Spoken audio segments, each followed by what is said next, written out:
The Cellcast is recorded in front of a live streaming audience.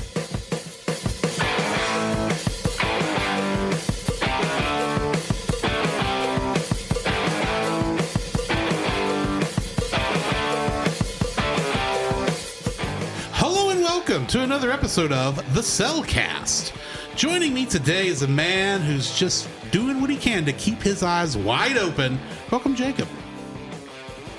Why, thank you. And I would hope to keep my eyes open. I'm like, ow, my eye, ow, that hurt, ow. I didn't see that flying kick, ow. D-Lick, why didn't you tell me before that happened? It wasn't on her radar. Yeah, anyways, I'll have that black eye for a week.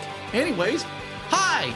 Let me introduce my co-host, a man who just decided to go to Mars and then was declared dead, and he comes back from life for some reason. Welcome, Drew. And see, I just thought I was going to plant potatoes in the Martian soul and technically literally become a Martian because I colonized Mars. There you go. Wait, that's a different book. Yes. Anyway, also joining us tonight is a man who, he just loves flying ancient planes that should not be in the air, especially on Mars. Welcome, Nate. Sir, that's what my intrepid producer does. I know you love old planes because they're almost as old as you. Oh, calm down. Anyway. He would at least fix them up so they didn't explode right after takeoff like that one did. Yes. Yeah, exactly. I mean, he was in the Air Force. Come on. Show That's some fair. respect there, guys. But I do have to ask you guys a question. As residents of the Lone Star State, how do you say useless in Texan? Bless your heart. Technically, that's also Southern, but That's also a very Southernism. but I heard it growing up here, and that's pretty much you idiot, you're useless. Yeah, can you pass that along to the femme fatale who went around and was shooting off her gun, threatening the weather, climate control? You think I'm people? going to even get anywhere near Faye Valentine? No, she has a question. I know she shot up an arcade, but still, I keep wanting to call her my Valentine from Yu-Gi-Oh. I don't know why. Because maybe he wants to be, I mean, they're both hot women with the last name Valentine, but one plays children's card games while the other kills children's games. She's just looking for her donkey. I was almost a Sparky Donkey. Now that everyone's confused at what that means if they haven't watched the movie yet. Yes. Tonight, we are reviewing the film Cowboy Bebop, the movie. The hardest film we have ever had to find on this show. Amen to that. What are you talking about? I have the DVD. The DVD is not hard to come by. Well, it's Nate, not local. Yeah. You're like, well, Nate, what you could have done is watched it earlier and then sent it this direction. That we both would have watched it and we would send it back to you. Sir, you are in charge of the info and stuff. You are going to tell us how much it costs to buy the DVD on Amazon. If you found it on Amazon, all you had to do was click the little buy button and solve your problem. Except he didn't find that till Thursday. No, I'd be like, hold on. I'd be like, I did not realize the issue until Thursday. Yeah, because you bought a UK Blu-ray and were completely ignorant of Blu-ray regions. And I don't think the PS4 is region. Pal. And I don't think the PS4 is region free. Although I will admit, in Jacob's defense, I have been a little bit confused because I have purchased a few Blu-rays that were labeled Region B. Mm-hmm. And they still played in both my PS4 and my PS5. I have no idea how, but they did. Yes. Because secretly they were region locked. They weren't region locked. Probably. They just put the little B on the thing and didn't bother and just used the same disc everywhere that went. Yeah. Now, the one thing that is nice about Blu-rays is that they have different region locks than DVDs did. And guess what? This is relevant for you guys. Because Japan is in the same region as the Japan and United America States. are in the same one. I don't know why, but they are in the same region as Blu-ray. If we're being honest, that's probably why they haven't actually released a Blu-ray of this film in the United States yet. So that the Japanese people will still have to buy the super expensive version because Sony was involved in this. Yes, but that was good for me because I was able to buy the Japanese Blu-ray. I had to pay through the nose, but I bought the Japanese Blu-ray for Ultraman The Adventure Begins, and so did you to be on my show. Yes. But that has nothing to do with Cowboy Bebop, the movie. But why don't we go ahead and get into our spoiler-free review of this? Certified fresh and spoiler-free. And Nate, since you are our guest, why don't you go first? Do you want me to hit the button now or wait? No, I will let you know when you need to hit the button, sir. This will be the weirdest instant. I think this might be the first and maybe It'll be the first time we've we've played it in the spoiler-free section. in the spoiler-free section. But just going to throw it out there. Cowboy Bebop is one of my favorite animes. And admittedly, there's a big dose of nostalgia that goes along with it. And it's because when I was in college, that's when I feel like I got, as I put it, the proper introduction to anime. Now, I had seen things growing up that I found out later were anime. Right. Things like, like Pokemon and Digimon and, some of those other popular shows that, you don't realize until, you don't know unless you know that it's actually anime or Japanimation, which is one of the dumbest terms ever invented. But Japanimation was not used seriously by the time I was watching anime. So. Yeah, but regardless, when I got to college, I had a proper introduction. And one of the first shows that I was shown by a friend who I considered to be something of an anime expert was Cowboy Bebop. The other one was Evangelion. You want to talk about getting thrown into the deep end? Yeah, those two shows. So regardless, I fell in love with the show. Couldn't have given you a Yu Yu Hakusho to at least even you out or something like that. Dragon Ball Z. That was Dragon Ball Z. one. Yes. Yeah, but so I fell in love with Captors. Yeah, I remember that one too. Yeah. I fell in love with the show. So when I knew about the movie, we were all really excited about it. And I think it might have, Jacob will probably tell us if it got any sort of theatrical run at first, but I ended up watching it the first time on DVD when I was still in college. And I loved it then. I've seen it multiple times since then. I don't know exactly how many times. All right, hit the button. Rentmaster activated. This audio clip owned by Nate Marchand of the Monster Island Film Vault. For more information, please go to monsterislandfilmvault.com. All right. I had the privilege of seeing this movie in a movie theater. Nice. For a Fathom event. Nice. That's usually good. I was stoked about this because I'm like, oh man, seeing this and hearing the Yoko Kanno score on giant speakers and seeing all the details, everything on the big screen. I was psyched about this. I sit down, the movie starts, and then we have the first problem that nobody in anywhere in the advertising warned me about this, and it baffled me because why are you doing this? It was in Japanese. Oh, it was a subtitled one. Okay. Yeah, I'm getting to that. So it's in Japanese, and I'm like, okay, I've watched it in Japanese before with subs. It's okay.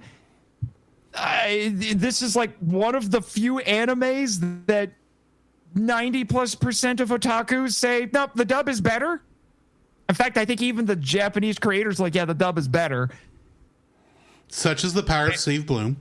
Yeah. Well, the entire cast, but we'll get into that. So like, okay, it's in Japanese. I'll deal with it. That's fine. Still got the music and everything, and it's fine.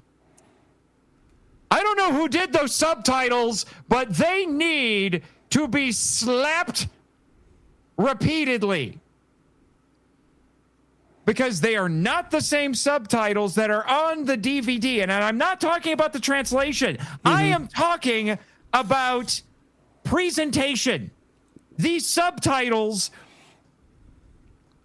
Drew, you work as a graphic designer, so you will understand. Yes. The subtitles were white with no outline. Oh, yeah. I already see your problem. So there are shots in this movie where the subtitles all but disappear Yeah. into the image. Making them And if impossible not to for the- read.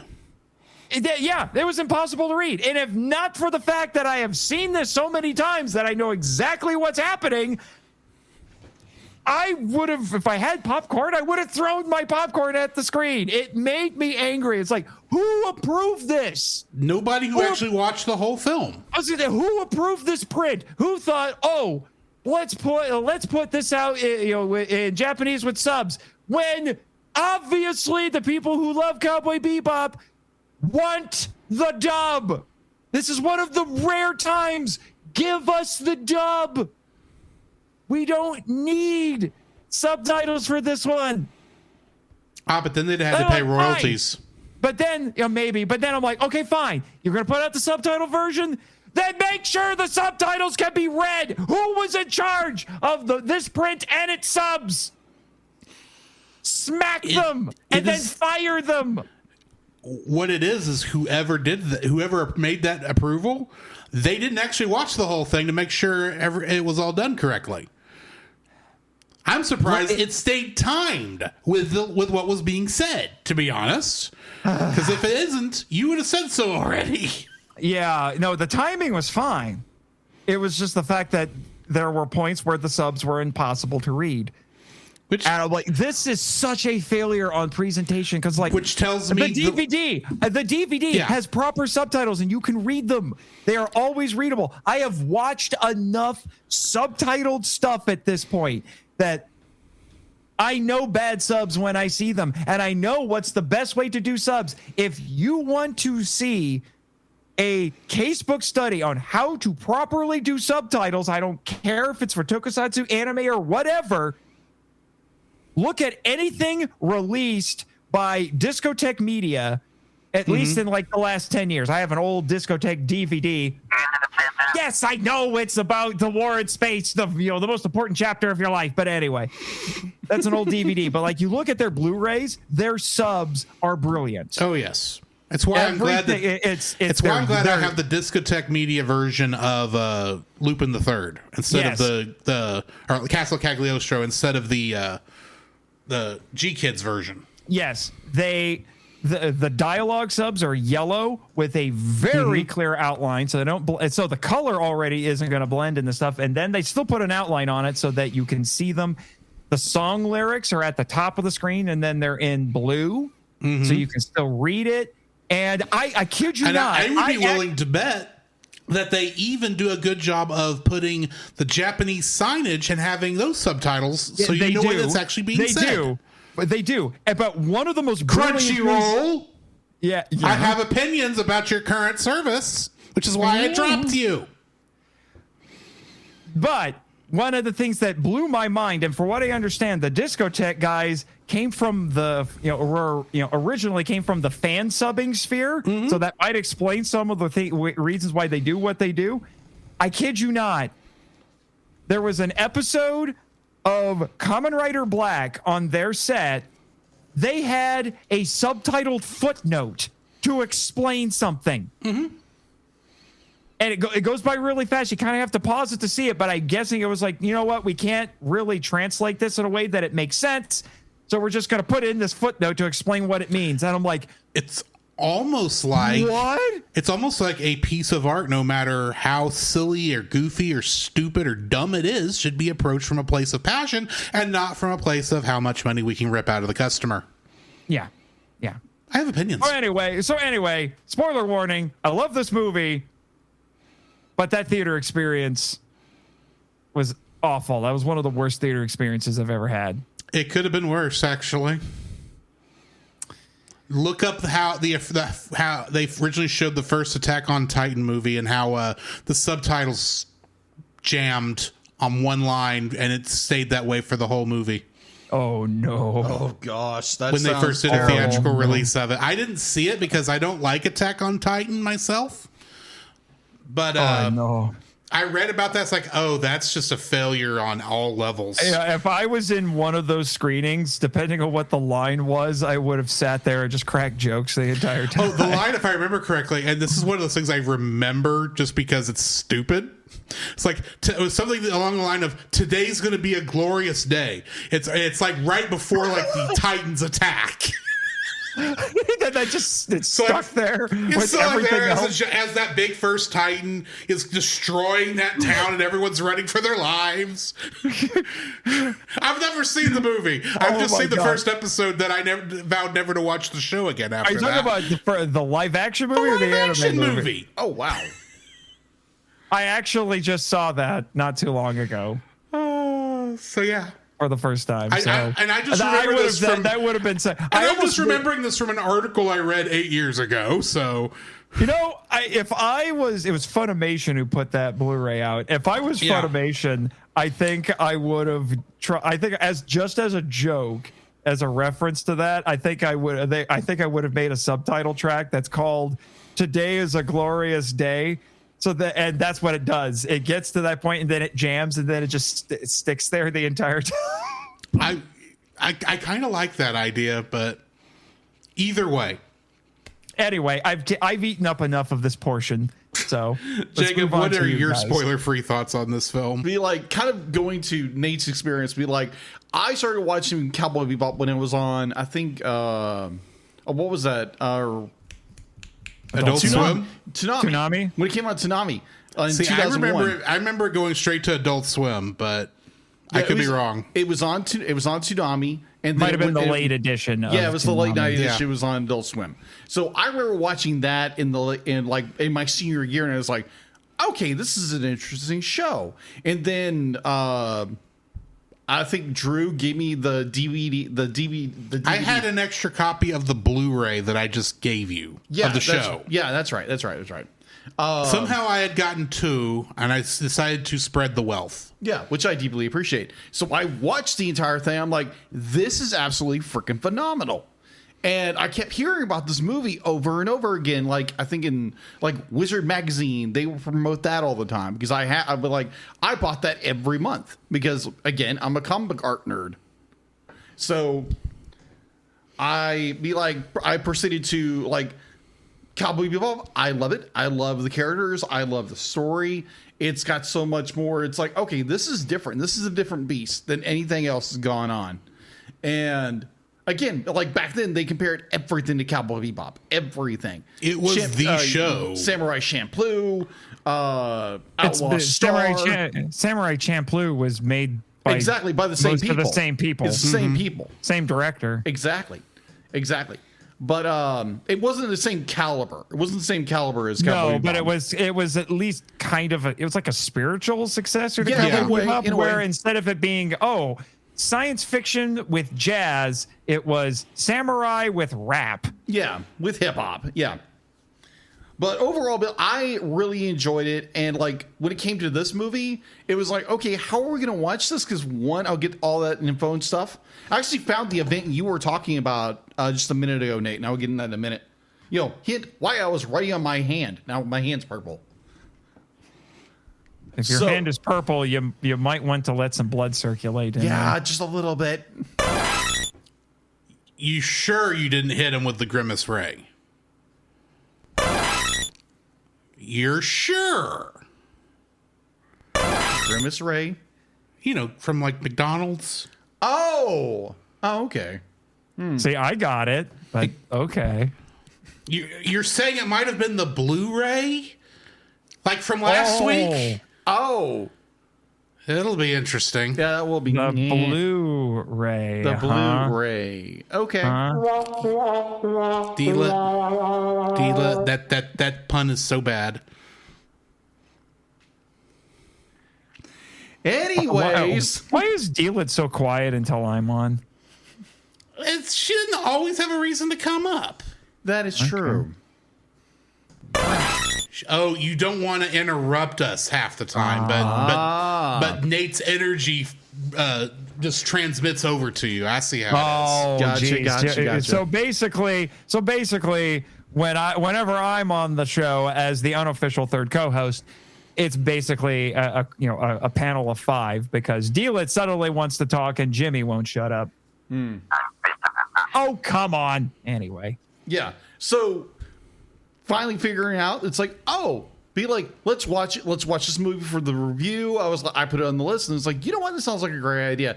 Did not realize how much this thing would cost to rent. Or the fact that it's not actually available to rent. It's not available to rent anywhere. You have to buy it. Now, granted, be like, I learned later, again, you live and learn, right? That certain, like the Region 2 Blu-ray will play Region B. Region B. Region B. Okay, but Region B won't actually, is not supposed to play in America. Yeah. Yeah. Because it's supposed to be Europe. Yeah. But I will say, in Jacob's defense, even though I'm going to make fun of you for years about this, I have added some Blu-rays to my collection and in the film vault that are labeled Region B, and they still play in what I assume are Region A players, namely my PlayStation 4 and my PlayStation 5. Yes.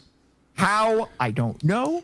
Unless I'm saying they are, in fact, region free. They're just not telling anybody maybe that. Sony thinks the whole thing is stupid at this point and just upgraded everyone to region free. Who knows? Because I don't unfortunately, know. the state of physical media does mean most people don't watch on Blu-ray anymore. That is true. Well, here's the thing. So let's 4K make it easier for the people who do.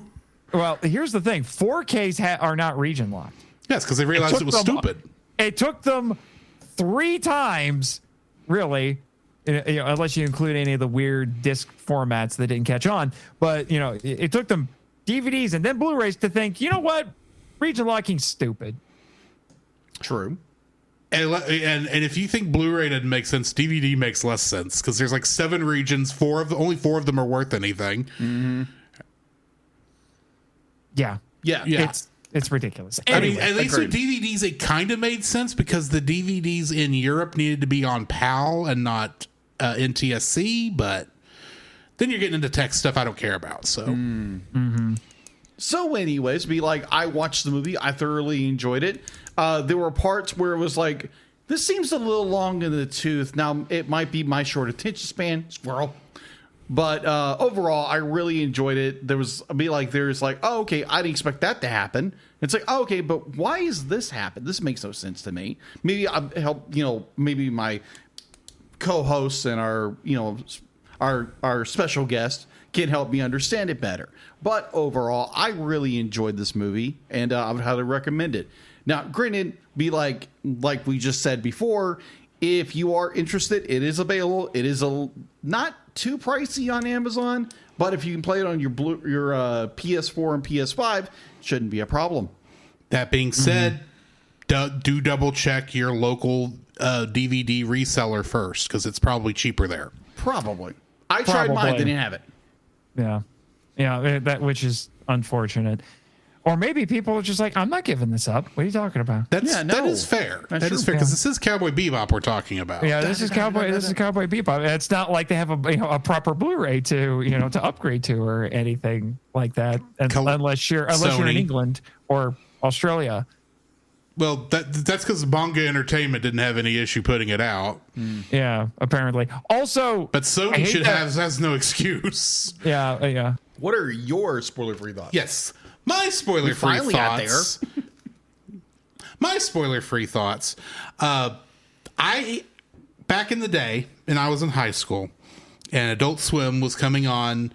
I want to say because they only showed Cowboy Bebop one night a week. The early 2000s. Yes, in the year 2000. Literally. Like literally, I would. Why are we sharing a brain? I don't know. That's scary. I want to say it came on Saturday nights, and on Adult Swim back in the day. And so literally I would watch whatever came on before then. It would be the last thing I'd watch before I'd shut it off because it would not show this thing till like midnight my time. And I stayed up and watched Cowboy Bebop when I caught it a couple times. It's like, oh, this is kind of a cool show. I've never heard of this. This is kind of awesome. I like the music because let's face it, Tank and Real Folk Blues are just amazing songs. Yeah. And the soundtrack for the show is absolutely amazing. The The seatbelts are literally still in my Spotify playlist because of the show. There are days I think Cowboy Bebop is the perfect anime. Fair. And we don't Anyway. talk about the Netflix show. But Oh gosh. There was a Netflix show? no, there No, wasn't of a course Netflix there show. wasn't a show. Of course not. There Okay. is no I- war in Bossing Say.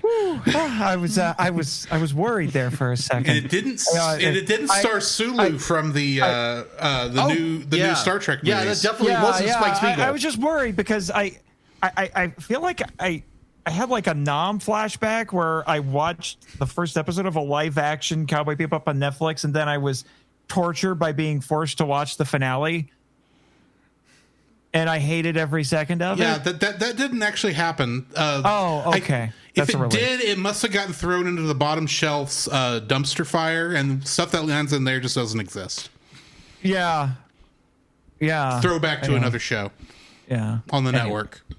But anyway, not on the network, but anyway, connected to the network. Netflix or something like that. Well, the Culture Box network. Wrong network. Yes.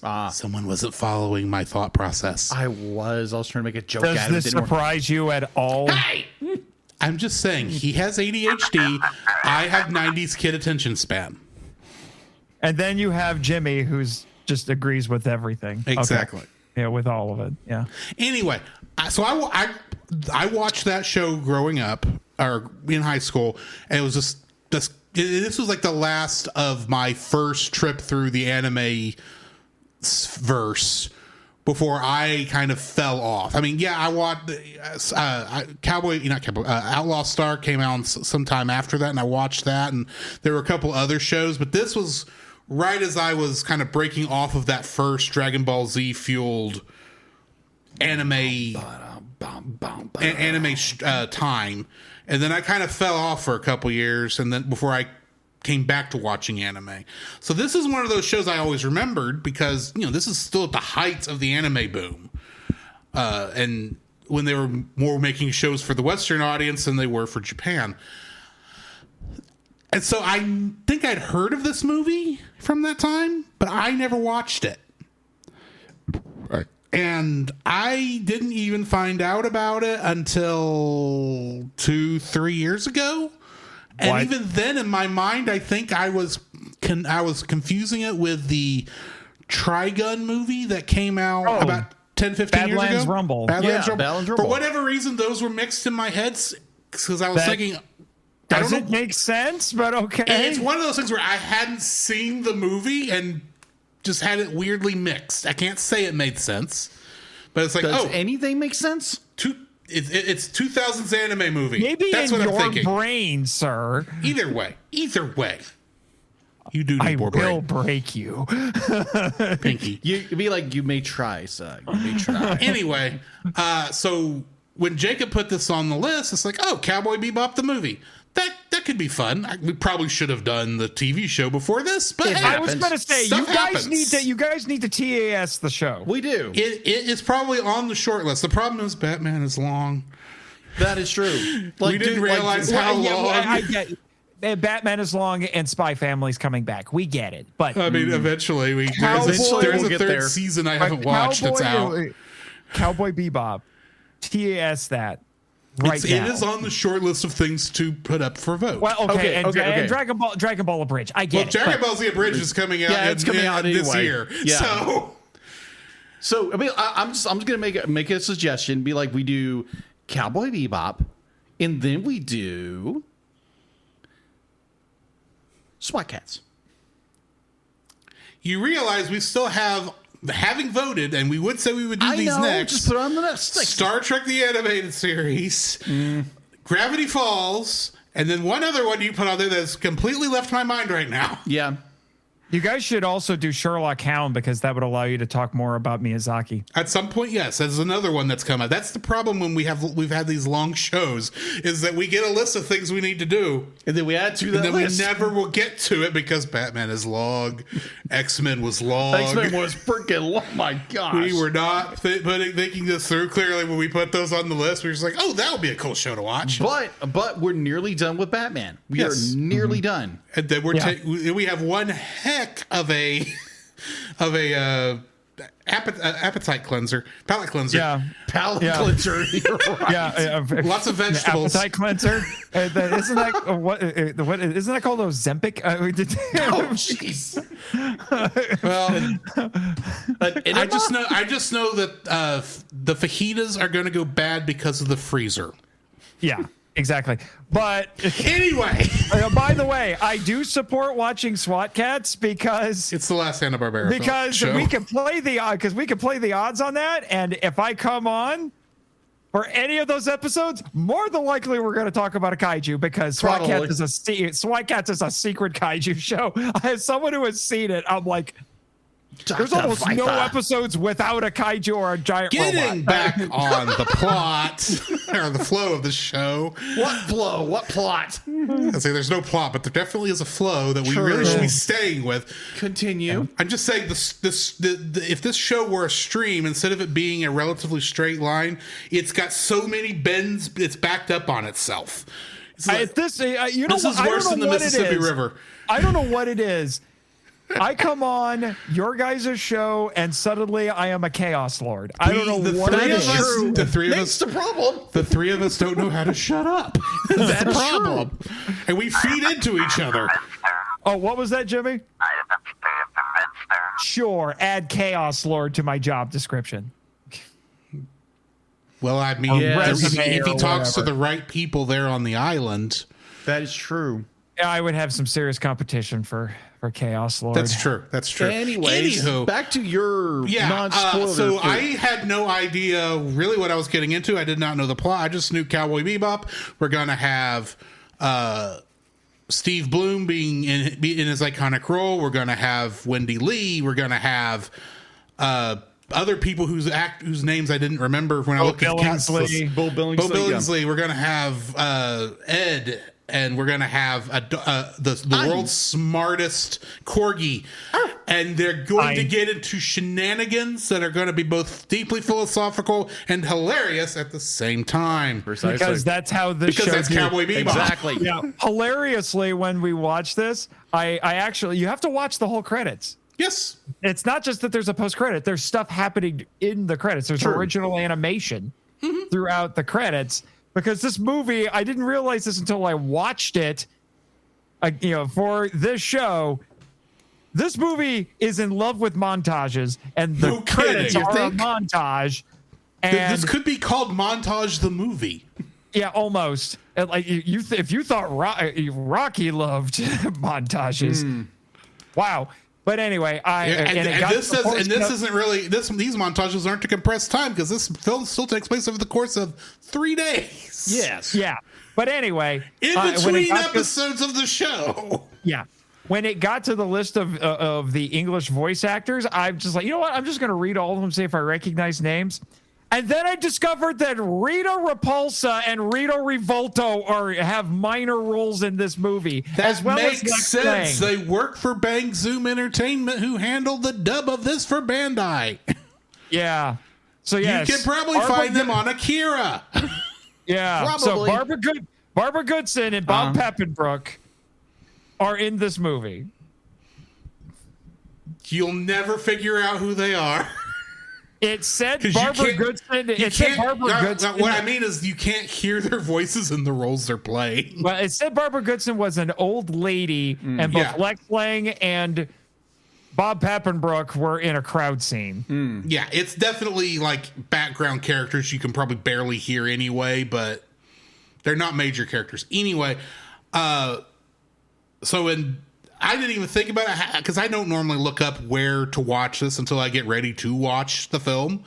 Until Jacob texts me late Saturday night, like right before I'm going to bed, and says, "Hey, have you watched the film yet? Do you know where you're watching it? Because we can't rent this anywhere."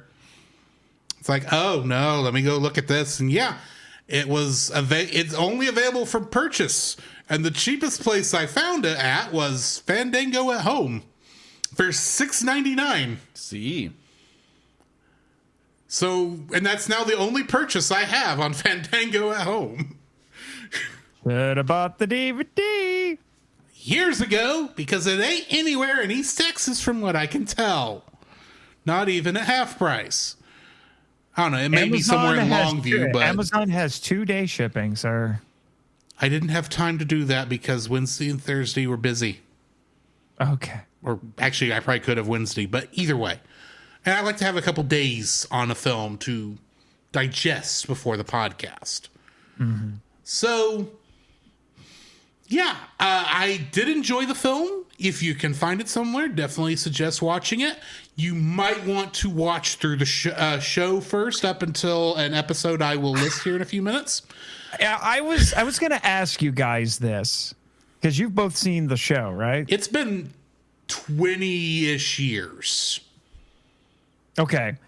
Because I was pondering this. With the exception of maybe a 1 or 2 about 8 years ago. Yeah, because I was pondering this while I was watching it this time. Do you think someone who has not seen the show could watch the movie and enjoy it? I think there's going to be a lot of side characters that pop up in here you're not going to know, like most of the crew of the Cowboy Bebop. I think if you be like if you have no knowledge of Cowboy Bebop, you're probably going to get lost because you're not going to know like the subtle details of what's going on. But like in general, the story. The minute the Cowboy Bounty Hunter show pops on, you're just going to turn it off because you're going to. I have no idea what's going on now. That is possible. But if you just watch it for the story, you'll probably enjoy it.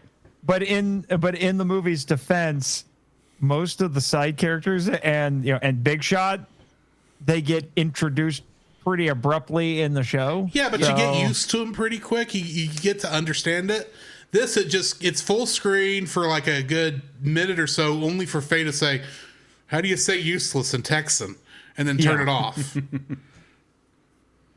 And admittedly, it does introduce some needed information, but if you don't know what's coming, it feels like a weird left turn. But either way, I enjoyed the film. Definitely you should give it a shot, especially if you've seen Cowboy Bebop, the show. And you should go watch Cowboy Bebop, the show, anyway. Yes, the anime, not any other version that we don't think exists. So, why don't we go ahead and get into the spoiler-filled section of this review before it gets any later tonight. The following is a spoiler-filled review for the film Cowboy Bebop The Movie. Listener discretion is advised. Is this the part where I issue an apology to Ashley? Why? I don't think it matters. Because because Jacob has a curfew, he either turns into a pumpkin and releases a horrible bioweapon at midnight, or he turns into a werewolf or something. No. We just have to keep an eye out for the text that will come about 11:30. Oh no, be like she will be to me, not to him. That is true. Like, where's my husband? She'll text him to say, "Hey, where are you?" He will be too distracted by us talking to see it, and then I'll be looking at my phone while we're talking because I'm trying to do other. I'm 90s kid attention span, right? And go, "Hey, has Jacob gone home yet?" Anyway, goofballs. Cowboy. What? Never mind. What did you say? I forgot what I said. Go ahead. You said you think because I called you goofball. Yeah, that is true. Yeah, what's new? Thank you. Whoa. Anyway, Cowboy Bebopu Tengoku no Tobira, a.k.a. Cowboy Bebop Knocking on Heaven's Door, a.k.a. Cowboy Bebop The Movie. Fair. Yeah. I would like to... I'm actually mildly disappointed that they didn't keep... Yeah, that they didn't keep that because... Why that? But like the show... All the episode titles are music references or classic rock song titles. Yes. Because the movie was handled... The show was originally handled by Bandai Visual. The show was handled by Columbia TriStar. And TriStar was afraid of copyrights with... what's his face?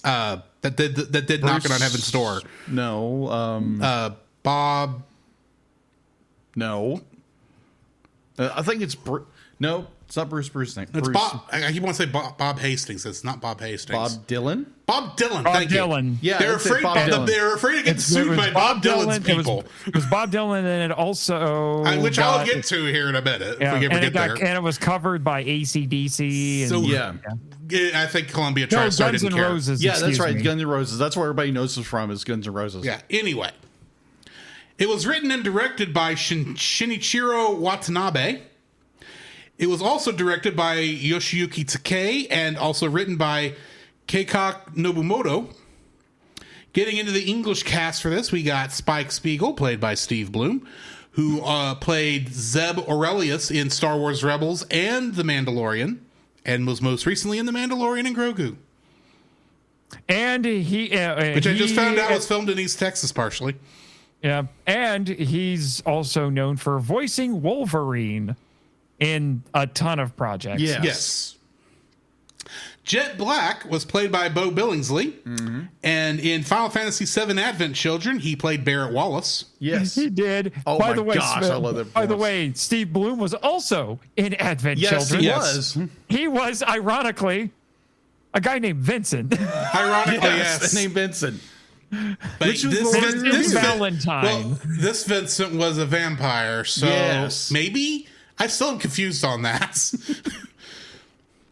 Faye Valentine was played by Wendy Lee, and in Mighty Morphin Power Rangers, she was the voice of Scorpina. Ah, okay. Yes, that is true. And fun fact, this is not the only time that her and I love this voice cast so much, so I know most of their credits. But there was another anime that she and Steve Bloom were in together where they also, but in that one, he was a bad guy and she was his consort, and that was Rurouni Kenshin. Oh. I do remember that show. Yeah. Edward Wong Hao Pepelu Tivruski, I probably said that wrong, the fourth, was played by sorry. Melissa Or just Fawn. Ed. Or just Ed. Or just Ed. Played by Melissa Fawn, and she played Gaz Membrane in Invader Zim. She's been in a ton of stuff too. Yes. Yeah. Vincent Villaju was played by Darren Norris, and he is the voice of Cosmo in The Fairly Odd Parents. I had to put that because that's way too different. That just shows this guy's range. If you've ever watched Fairly Odd Parents. Electro Ovilo was played by Jennifer Hale, and she recently played Jean Grey in X-Men 97. Hot dang. By the way, it's Electri, not Electro. I wrote it Electra. down wrong. What is she, My a bad. Transformer? Electra. Sorry, I Electra. was just like, Electro? Is she a Spider-Man villain? Secretly, yes.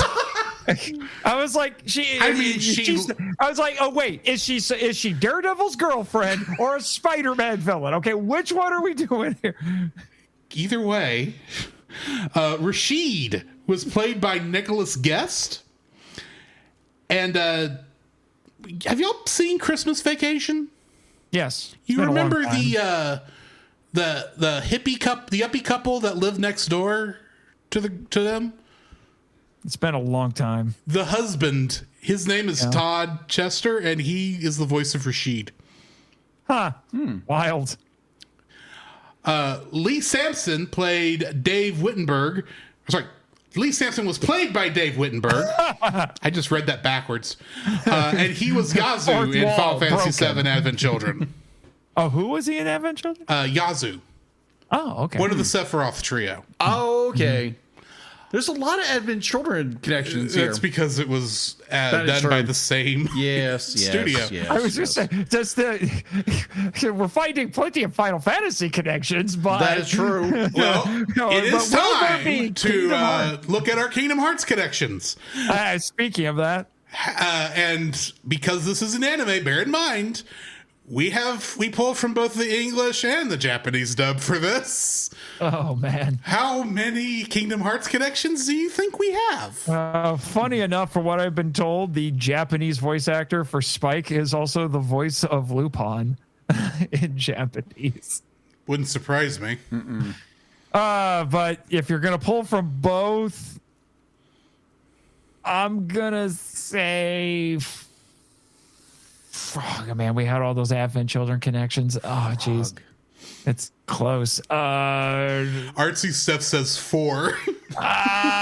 Just to not be Steph, I'm gonna say 5.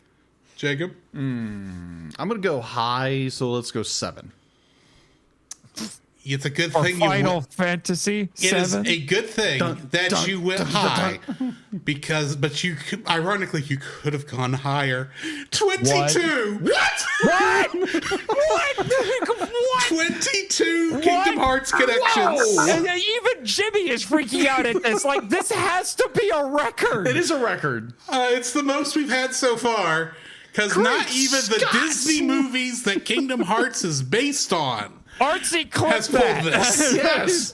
Now, What the frick? I should say that while Super Smash Bros. Ultimate is included in this list, because as stated before, Smash Bros. Ultimate is technically a Kingdom Hearts game. Thank you, Tetsuya Nomura, for your stupid quote. They're not all Smash Brothers. There's actually not that many. So yeah, in the English version, we've got Jennifer Hale, who was, of course, Electra Ovara in this. She is the voice. Said it right. She is the voice of Cinderella, Princess Aurora, and the Deep Space Operator in Kingdom Hearts. Kirk Thornton, who was Steve in this, is the voice of Sax and Isa in Kingdom Hearts, and the voice of Shadow the Hedgehog in Smash Bros. Ultimate. Crispin Freeman, who is the operator in this, plays That's another big voice actor. Plays Setzer Gabini and Will Turner in Kingdom Hearts. Bo Billingsley was Jet Black in this, and he plays a bosun in Kingdom Hearts. I'm assuming on the Pirates of the Caribbean level. Paul St. Peter plays Mark Rather in this, and he is the voice of Xemnas in Kingdom Hearts. Joe Oakman was additional voices in this, and he was Jiminy Cricket in Kingdom Hearts. Jameson Price was the Alba City Mayor and Analyzer B in this, and he's additional voices in Kingdom Hearts. Michelle Ruff was the cashier in this and was additional voices in Kingdom Hearts. And Wendy Lee was Faye Valentine in this and was additional voices in Smash Bros. Ultimate. And I want to point out that saying additional voices in Smash Bros. Ultimate is weird, because nearly all of those characters have names that are in that thing, and I could not figure out who she voiced at all. I looked everywhere. Okay. How many were on the That's Japanese just the side? English. And That's just the English. I That was how 9 many were on people. the English side? How many were on the Japanese side? There's I'm 9 looking in at the English, list. 13 in Japanese. Wow.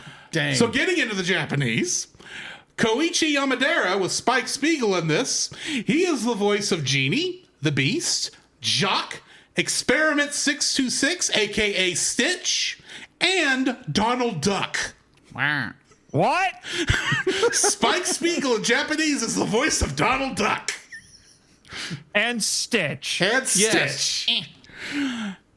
Kazuhiko Inouye was the voice of Shadkins in this, and he played Prince Eric in Kingdom Hearts. Unsho Ishizuka was Jet Black in this, and he played Captain Gantu in Kingdom Hearts, plus Incineroar, Venusaur, and Metagross, and Heihachi Mishima in Super Smash Bros. Ultimate. Oh, I forgot he was in that. 3 Pokemon, and a guy has to worst dad in fighting games. Yes, the worst dad in fighting games, in video games in general. No, I think he's got some competition, but Fair enough. Jirota Kosugi was Harris in this, and he played Tarzan in Kingdom Hearts. Kujira, which is the only name this lady has, plays a lady in this and played Ursula in Kingdom Hearts. Yosuke Akimoto was the Crime Lab Group A in this and is Zaldan and Dylan in Kingdom Hearts. Takahiro Koyama was Laughing Bull in this and was the Doorknob and Cypher Almasi in Kingdom Hearts. Tsutomu Isobe was Vincent Villaju in this and Kevin Flynn and Clue in Kingdom Hearts. there's a Tron connection. There's 2 Tron connections. Oh my gosh. Tron What- and Tron what is- Legacy. What is with the through lines whenever I am on the show? Katsuyuki Konishi was Robert D in this and is Deoxys and Snorlax in Smash Brothers. Megumi Hayashibara was Faye Valentine in this and is the voice of Porygon, Snivy, Arceus, Finnegan, and Spua in Smash Brothers Ultimate. A lot of snarls and marls. A lot of Pokemon. Yeah. Hoku Kawashima was the female cashier in this and was Mei Link in Smash Brothers Ultimate. Yuji Ueda was Lee in this and was Great Ninja and Genesect in Smash Brothers. And Takashi Nakasako was Caster in this and Ganondorf in Super Smash Brothers Ultimate. Whoa! Wow. So yeah, all-star casts, at least when it comes to video games. Jeez. I don't think this record can be broken. You never know. You never know, because all we need is just a big cast at this point. Wow. That's us all voice actors. Yes. Jacob, info and stuff, please. All right. So IMDb has a 7.9 out of 10. Rotten Tomatoes has a 68 of its reviewer score, and its audience score is a 90. Now for streaming. Here's the fun part. So if you go to As if we haven't already said this a couple times. Yes, we have, but I'm going to recap it because that's part of my job. All right. So if you want to stream this or at least buy it to own it on digital, you can go which is not really owning. Yeah, we know. It's renting till we say otherwise. Exactly. So Fandango at Home app, you can purchase it for $7.99.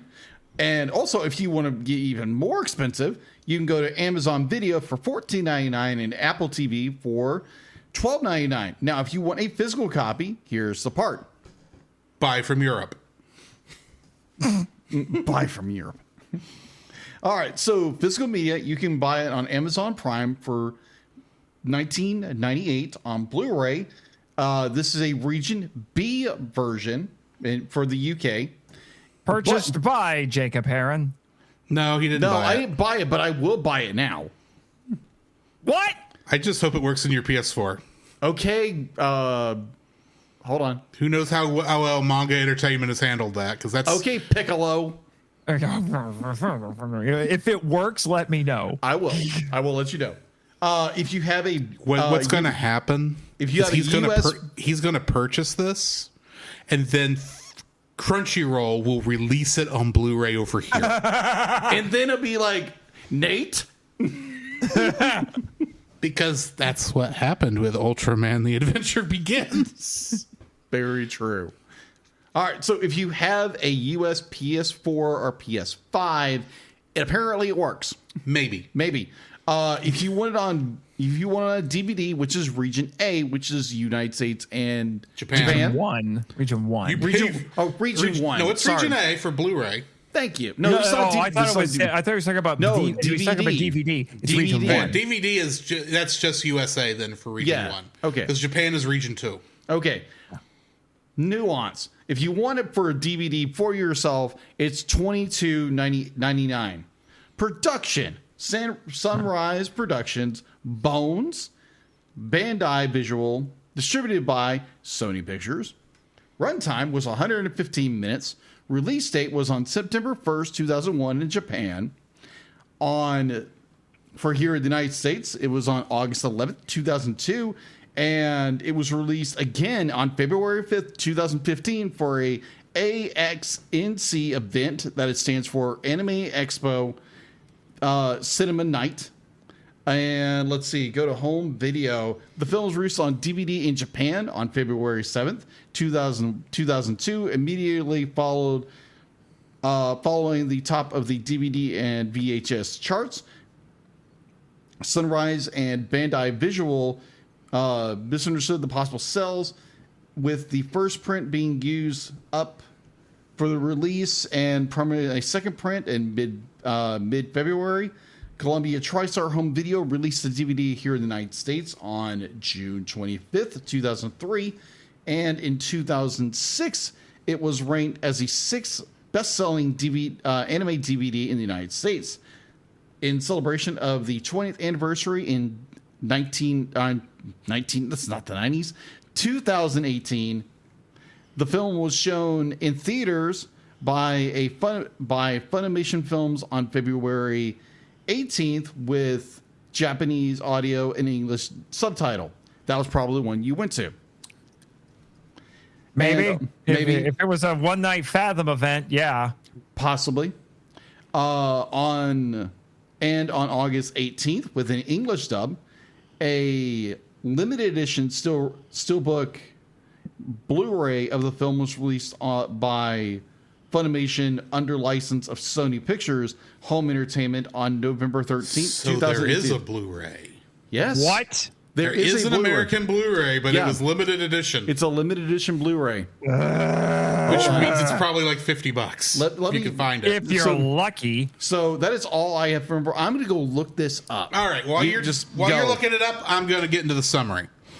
A few days before Halloween on Mars, Faye witnesses an unidentified terrorist blow up a tanker truck while chasing another bounty. The blast spreads an unknown pathogen that kills and sickens numerous people. The Martian government offers an astounding 300 million Wulong bounty for the culprit's capture, which the crew is highly eager to earn. Faye and Edward identify the terrorist as Vincent Valaju. I still don't know how to say his last name, a soldier believed to have been killed on Titan. Vincent survived a test of the same pathogen he unleashed, having been immunized, but amnesia and hallucinations have since driven him insane. Jet learns that the pathogen is a nanomachine that poses as lymphocytes in the body, a biological weapon that has been illegally manufactured by Charos Medical, a pharmaceutical company Spike encounters. Charos' agent, Electra Ovaroa, whatever you say her last name, and attempts to capture Vincent, but Vincent throws him off a train and then releases another cloud of nanomachines. Everyone else on the train dies except for Electra, who was immunized when in a relationship with Vincent. So she's immortal too. She gives a sample of her blood to a friend at the pharmacy and then prepares a stock of vaccine. They prepare a stock of vaccine. Vincent intends to explode giant jack-o'-lantern balloons full of nanomachines at the Halloween parade, which will kill everyone on Mars. Jet recruits a gang of aged crop duster pilots to scatter the vaccine, and Faye hijacks the city's weather control systems to cause rain, assisting in the vaccine spread. Spike confronts Vincent and the two fight to a standstill. The nanomachines are released, but Spike gets cured by the vaccine. Vincent prepares to kill Spike, but is shot by Electra. Vincent and Electra remember their time together. Afterwards, the Bebop crew return to their normal lives. In time for the next episode. Getting into the trivia, unless you found what you're looking for. did. Go ahead. So if you are interested in buying this very limited edition Blu-ray steelbook, you can go to eBay. You can go to eBay and spend a nice cool $210, or for a little cheaper for $200. Not worth it. You say that, but I found a Crunchyroll edition of Cowboy Bebop the movie that's only $25. The steelbook version? It's not the steelbook. Oh, and there's a few here that are for the Crunchyroll version that are even cheaper than that. But they're not the steelbook. Yeah. Huh. Anyway. Well, send me a link to those. Getting into the trivia. The full English title of the film is Cowboy Bebop Knocking on Heaven's Door. However, supposedly, due to copyright disputes over the subtitle, Knocking on Heaven's Door, after a Bob Dylan song of the same name, Columbia TriStar, who released the film in the United States, shortened the name to just Cowboy Bebop the Movie. I feel like this was the last movie that did that gimmick. Yeah. As I don't think I've ever seen anything else that did the something or other, the movie. Also, we have another through line. The last time I was on this show, excluding the April G.I. Fool's Joe Day the movie. episode, Yes. was G.I. Joe, the movie. At least it's not Cobra. This film takes place I found a Cobra Log guard as a brand new G.I. Joe action figure at Walmart. I'm going to send that to you for your birthday. This film takes place between Session 22, Cowboy Funk, and Session 23, Brain Scratch, of the original of the Cowboy Bebop series. That's what I thought. The movie playing in the drive-in where Jet and Bob meet is High Noon from 1952, apparently fully reanimated for this scene. Obviously. The mysterious Rashid is based on the Moroccan guide who accompanied the movie staff while they were scouting locations. Say that again? That's cool. Rashid is based on the Moroccan guide who accompanied the movie staff while they were scouting. Oh, okay. Oh, that's cool. The character Vincent is actually based on singer-songwriter Bob Dylan, who wrote the song that the title of the film was supposed to be based. Sense. What? That makes sense. His look. The film's Japanese theatrical release date, being September 1st, 2001, is the day before the television series' first U.S. broadcast. Wow. That's interesting. Among the antique planes seen in the movie are the Supermarine Spitfire, Fokker DRI Drydecker, Ferry Swordfish. Hey, this is a family show, sir. Yeah, I know. Ferry Swordfish, P-38 Lightning, F-84 Thunderjet, TBF Avenger, FA-18 Hornet, and the A-6M50. And you flew all of them? Okay. In the scene where the vintage airplanes are spraying the vaccine over the city, one of the old coots in the English version says, "This reminds me of the sinking of the Bismarck." The funny thing is, this airplane that he is in, the Ferry Swordfish, a World War II vintage biplane torpedo bomber, was actually one of the planes instrumental in sinking the Bismarck during the naval battle. And I absolutely loved his. It's like, that was World War I. It's like, no, it's World War II. You're not wait. No, he said World War II. Yeah. Oh, I thought he said World War I. My mistake. The red spaceship said this takes place in 2080 or something like that. So they're like, that was World War II. The red spaceship that Spike flies in the movie and in the series is actually also called the Swordfish 2. Mm-hmm. The butterflies of light that one sees when the nanobots reach the brain in this is a reference to Zhangji's butterfly dream. This is a famous ancient parable where the Taoist philosopher dreams he is a butterfly. Upon waking, he questions his reality, asking whether he is a man who dreamed he was a butterfly or a butterfly currently dreaming he is a man. This seems particularly clear in the final dialogue between Vincent and Spike, where Vincent pretty much asks the same thing. And that brings me to the end of the trivia. Nate, what is your first like for this film? Oh, I have so many. Yes, I know we're torturing you by limiting you to two. Yes. So many. I have to pick what I think are the most pertinent ones. So I'm just going to go with the first one, really, that comes to mind. And it's something that I don't think most otaku, particularly if they are that hardcore or are ever willing to say, but it's the English voice cast. Yes. This really is one of those rare instances where the dub is genuinely better. And not only that, I've heard supposedly that even the Japanese filmmakers agree with that.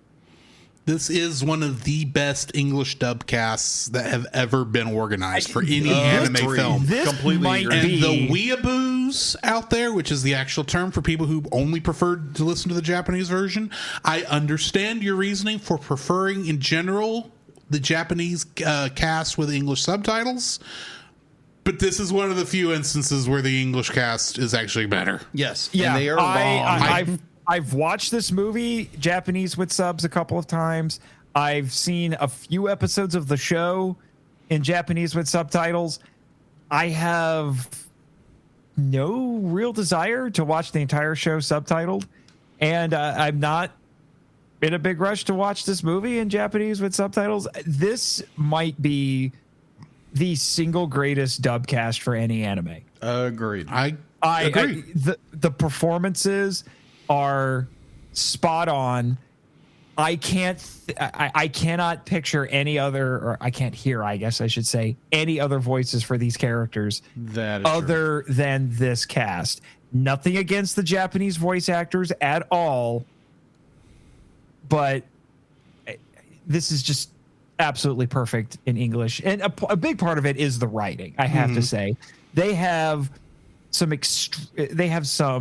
of the best dub scripts I think I've ever seen in an anime, and the performances just they sell everything. They get these characters so well, and they embody them so well. If they were to dare to try to redub Cowboy Bebop, somebody's gonna riot. There's no way they could get just as good a voice cast for the show or movie. There is no way. There is no way. And to be honest, I think Cowboy Bebop I think a lot of these people had done work before, but I feel like Cowboy Bebop catapulted their careers. Some of them have done work before. Yes. You realize this is like one of the most busy voice casts, period. There is not one. When I was doing my IMDb list, I was going through IMDb getting the cast list for this, all of these voice actors have long and extensive credits on their thing. Yeah. Both as actors, voice actors, and as crew members. Yes. But it is to the point where this is where we know their names. Yeah, if I hear, I can spot most of these voice actors in basically anything else, especially Steve Bloom. I know Steve Bloom when I hear him. Yes. And that's largely because as amazing a performer as he is, he doesn't have a whole lot of range to his voice. He tends to do he has like 3 and they're not all that different from each other. But every time I hear him, I'm like, you're Steve Bloom. You are unmistakably Steve Bloom. Exactly. Funnily enough, I can do that with Wendy Lee. I always spot her when I hear her voice. It's easy for me to spot her. She's got about three or four different voices that she reuses, but they're good every time she does it. So yeah, I can spot. But I can hear Wendy Lee pretty easy. Bo Billingsley is a little harder to pick up, but I'm usually pretty good about that. And admittedly, the girl who voices Ed, I don't always pick her out, but I think it's because she has a lot more voices. And she has a lot more range too, from what I saw. Yeah, that's what I mean. She has a lot more range. Bear in mind, all these people this is the California stock of voice actors, so they're not just going to be in anime like with a lot of the Funimation casts were. They're like in everything. Every cartoon hits this. Every Western made cartoon hits this group of voice actors first when they're needing somebody. Yeah, because they're in town. Yeah, but I adore this cast so much. Like, this is Cowboy Bebop is the only anime where if I have some friends over and we're going to watch anime, I get exactly zero resistance to watching the dub. And there's good reason for that. Like, I wish every anime dub could be this good. You know, to have such a great scripts that I'm kind of veering off a little bit here, but that's part of what makes this cast work as well as it does, is that the scripts for this find the perfect balance between being a straight translation and a transliteration, because it's a little bit of both. They take some creative liberties, but it doesn't change the original intent of the original. To give an example from this movie, if you watch it subtitled during the robbery scene, and you got that last goon who comes out of the bathroom and he's put a gun to the old lady's head and he's bantering with Spike. In Japanese, he flat out says, you know, it's like I'm not here to be nice to you. We're not with the March of Dimes. But in the dub, he says something like, you know, who do you think we're not part of some charity organization. It's just he gave a specific example and one was more generic. Yeah. And honestly, the more generic one makes more sense, because it's like, why would the March of Dimes still exist in 2080 on Mars? Well, why would there be antique airplanes on Mars? We'll get into that. We'll get into that. But still, like, that's the sort of stuff we're dealing with here. It's just like little things. I think a lot of Ed's English lines must have been ad-lib, because they're pretty different from the Japanese. That wouldn't surprise me, because in order for that to sound natural, you would nearly have to fully ad-lib it. Because like I'm pretty sure in Japanese when she's got the laptop on her head and she's just bobbing back and forth like this. In English, she's saying teeter totter, teeter totter. I don't think she's saying that in Japanese. It's something else. Right. But it's Ed, and she's just weird and it works. She's Ed being Ed. Yeah, the dubbers and the actress got the essence of Ed, and that still feels very much in character. So I don't really care. Jimmy, we're not hiring Ed. All right? I love her to death, but no. Well, her rates are pretty high. That too. True. Anyway, that's my. Oh, but your system's never worked cleaner since after you worked with her? That's good to know, Deedlet. I'm still paying that off. Yeah, but at least Deedlet now has invincible firewalls. She says she had that before. This was a different issue. Oh, God. She won't tell me what that issue is. I'd like to know what my money was spent on. Good question. That would be a good inquiry. It seems like a very Ed thing to not give you an invoice. Yeah. True. Jacob, Anyway. What's your first like for this film? My first like with Cowboy Bebop, again, it's got a phenomenal cast, whatever, agreeing with Nate. The fight choreography in this movie is just so fantastic. It is just like, because the way they have Spike Spiegel fight is very much like Bruce Lee is very much Bruce Lee. Because that's exactly what he does. Exactly. It's Jeet Kune Do. His fighting style is Bruce Lee. Okay. So they did that on purpose. Oh yeah, I know. I'm perfectly aware of that. The fight choreography is great. Definitely, you have the fight between Spike and Elektra. You have the fight between that fight. You have that fight between him and Vincent. You have every single fight. It's like, oh my gosh! I think my favorite one is the one with Elektra because it's the funniest one, and it playing with the mop and everything. Ooh, I love a woman that can kick my arse. I love that. That's so good. Which I don't think is exactly what he says in Japanese, but I don't care. No, but overall, fight choreography is amazing. The fact to be they utilize, and it's all hand drawn. It's all hand drawn. And it's just amazing because you have all every single movement. It's all done in 2s or 3s or something like that. A lot of it's done in 1s. Okay, it's 1s. Way too smooth to be 2s or 3s. Okay, 1s. Sorry, 1s. But overall, I was like, oh my gosh, can we just watch this over and over and over and over and over again? Yeah. The wild thing is that there was a bit of CGI on the show. I don't think there's any CGI in this movie. Possibly. We'll get to that in a minute. Yeah. But overall, the fight choreography, I was freaking blown away. It's just you have all the elementals and everything like that. It'd be the fight on the train. The fact to be Spike gets his tail end kicked by Vincent. And it's just the body blows, the amount saliva and blood that are coming out of mouths. Keep in mind, even in the show, Spike doesn't usually meet somebody who can match him. No, he doesn't. Yeah.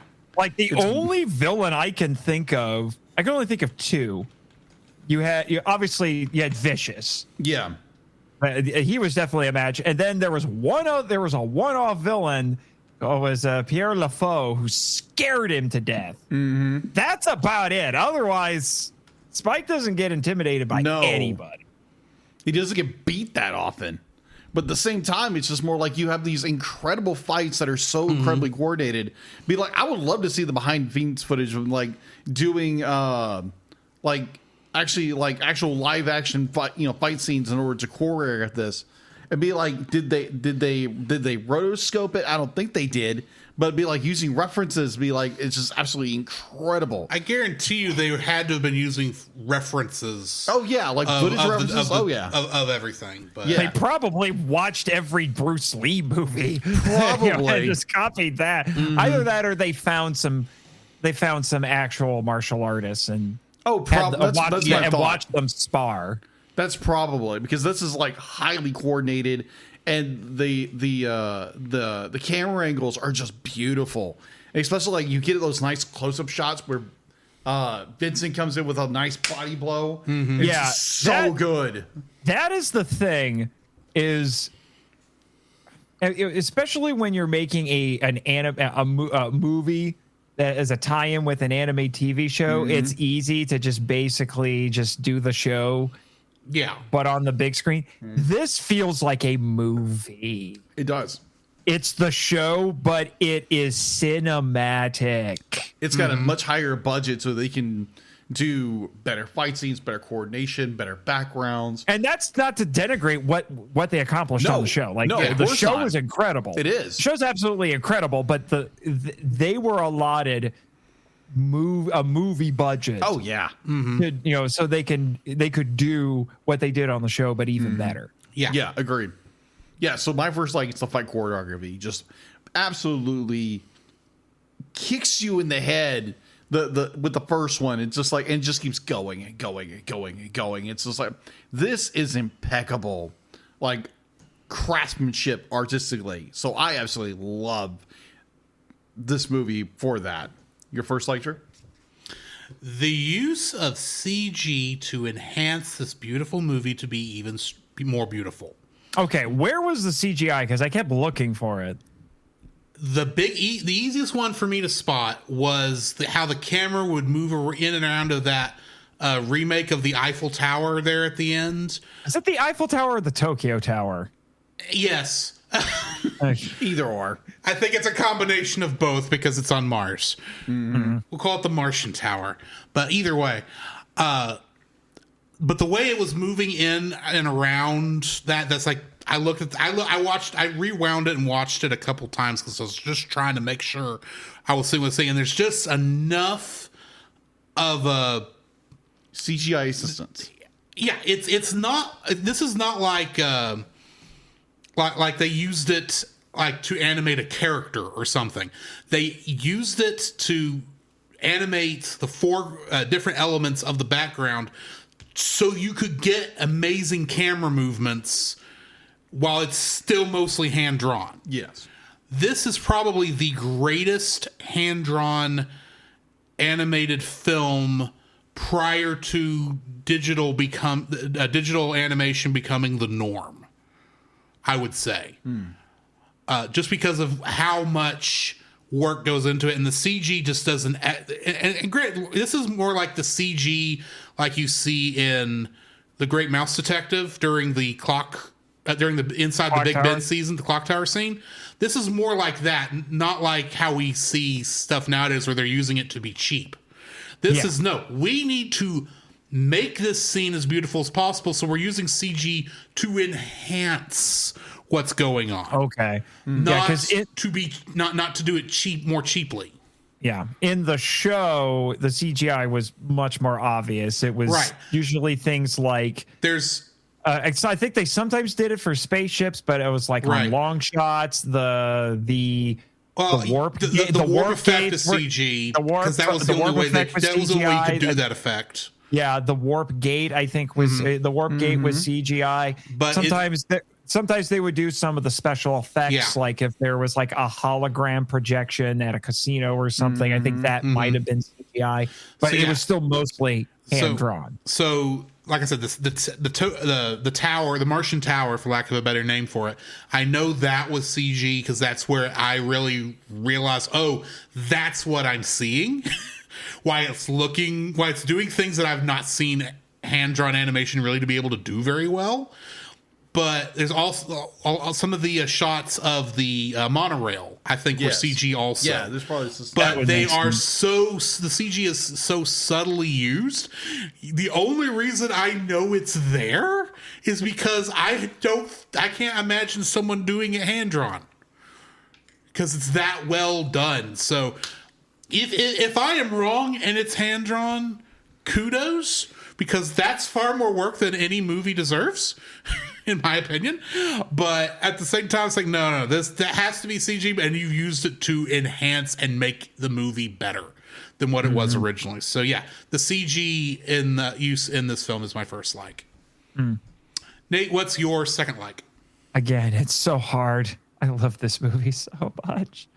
But we've kind of hinted at some of the other ones that I had, but I'm going to say this movie, more than most other movies that I can think of, it oozes so much style and sheer cool. The show does too, but this movie really does it too. And just like the show, it's drawing a lot from American pop and counterculture from the 60s and especially the 70s. And it's in everything, the animation, the character designs, the dialogue. Like, there's so much style in this, but the thing is, it's style with substance. Yes. That's what is so great about this. The style doesn't overshadow everything else. The style is part of it. And that's why it works so well. And there really is nothing like Bebop anywhere. And I don't think it could ever be replicated. Very true. It really can't. Like, there are some other anime that have strong Western influences, and in some cases are more popular in America than they are in Japan. Looking at you, Trigun. Full Metal Alchemist has a lot of Western influences, but it's all very different sort of stuff. Speaking of which, am I the only one who may have seen Shao Tucker in one scene? What? That looked like after he got where he got hit like immediately afterward. It may have been a weird. It just happens to look the same, but character. But Okay. I'm trying to figure out who you're talking about. Someone's not seen Full Metal Alchemist. No, I've seen Full Alchemist. I'm trying to figure out. Just give me The an dog. Oh. Oh, Ooh. yes. It's like I love how that's all I have to say. Oh. Yeah. Got it. Yeah. Are we talking that's pre or because post? anyone who has seen Full Metal Alchemist. Yeah. Well, I mean, it's Shao, Knows not that Nina. pain. So Gotcha. Gotcha. We know Yeah. that pain. But no. yes, like thank I you, said, Doraemon. Thank you, Doraemon, for finally saving us from that. All recently. I can say is with that is I remember seeing a shirt design. It was those two. The fusion dance. The yes. fusion dance one. I was like, That's oh an my old, gosh. That's an old design. But anyway, Okay, either or. Yeah, anyway, so Jacob. as I was saying, the sheer style and cool of this movie. Agreed. Completely agree. Jacob, what's your second like? My second like, I'm going to go with the gorgeous landscape, gorgeous like cityscape design. Like this, the environment our characters are in are so luscious and so just like in depth. Be like there's like you go through the streets and it feels like you're walking through a city. It's not something like some CGI paper cutout. It's but like they put time, they put money, they put energy and sweat and blood in this to make this real. Like make the city come alive. Be like you have adverts for like Coca-Cola. You have adverts for what was it? Like, you know, different companies. Be like you would notice. You'll be like you would know right on top They of your probably head. paid for that. They, but yeah. they did obviously, but It feels very authentic. it's Yeah. very authentic, very authentic. Like you're walking into a real world. Like you would be like, oh, I want to go visit the city. Maybe not that part of the city, but this part of the city. Oh yeah, I love the fact to be like it's so, like culturally different. Like culturally different. Like you have like a part of the city that is very much like a Muslim part of the country, part of the state of the city, and like other parts is very much metropolitan. It's very much like New York or San Francisco or something like that. It's like France and Tokyo from I know I butchered Francisco. I know I butchered it. I know I said it wrong. I'm sorry. It's a combination of San Francisco and know, Tokyo. I know. I thought I said it right, but I said it wrong. My Would you say apologies. France and Tokyo? France and Tokyo. France and Tokyo. France and Tokyo. St. Francis is rolling over in his grave. I taught at his college. Really? Nice. University of St. Francis. Okay. Nice. I Very assume nice. it's the same St. Francis. It is. Ah, very nice. I don't know Catholic saints very well. You dirty, dirty Protestant. And Well, we're all dirty, dirty Protestants. Anyway. That's true. Anyways, besides my blunder right there, I love the environments. The city feels like it's like you could just be like it's a destination you want to go to in real life, even though it's a fictional place on Mars. But overall, I love, like, oh my gosh, like they got to this world and I was like, wait a minute. Be like, yeah, the TV series is fantastic. It is a very very rich environment. This just takes it up to like 1,000. And I'm like, wow, like every room you walk into has like living and breathing. It has the texture and everything. I'm like, dang, that's amazing. I was like, yeah, my second is landscape, city. Mwah. Great. What's yours, Drew?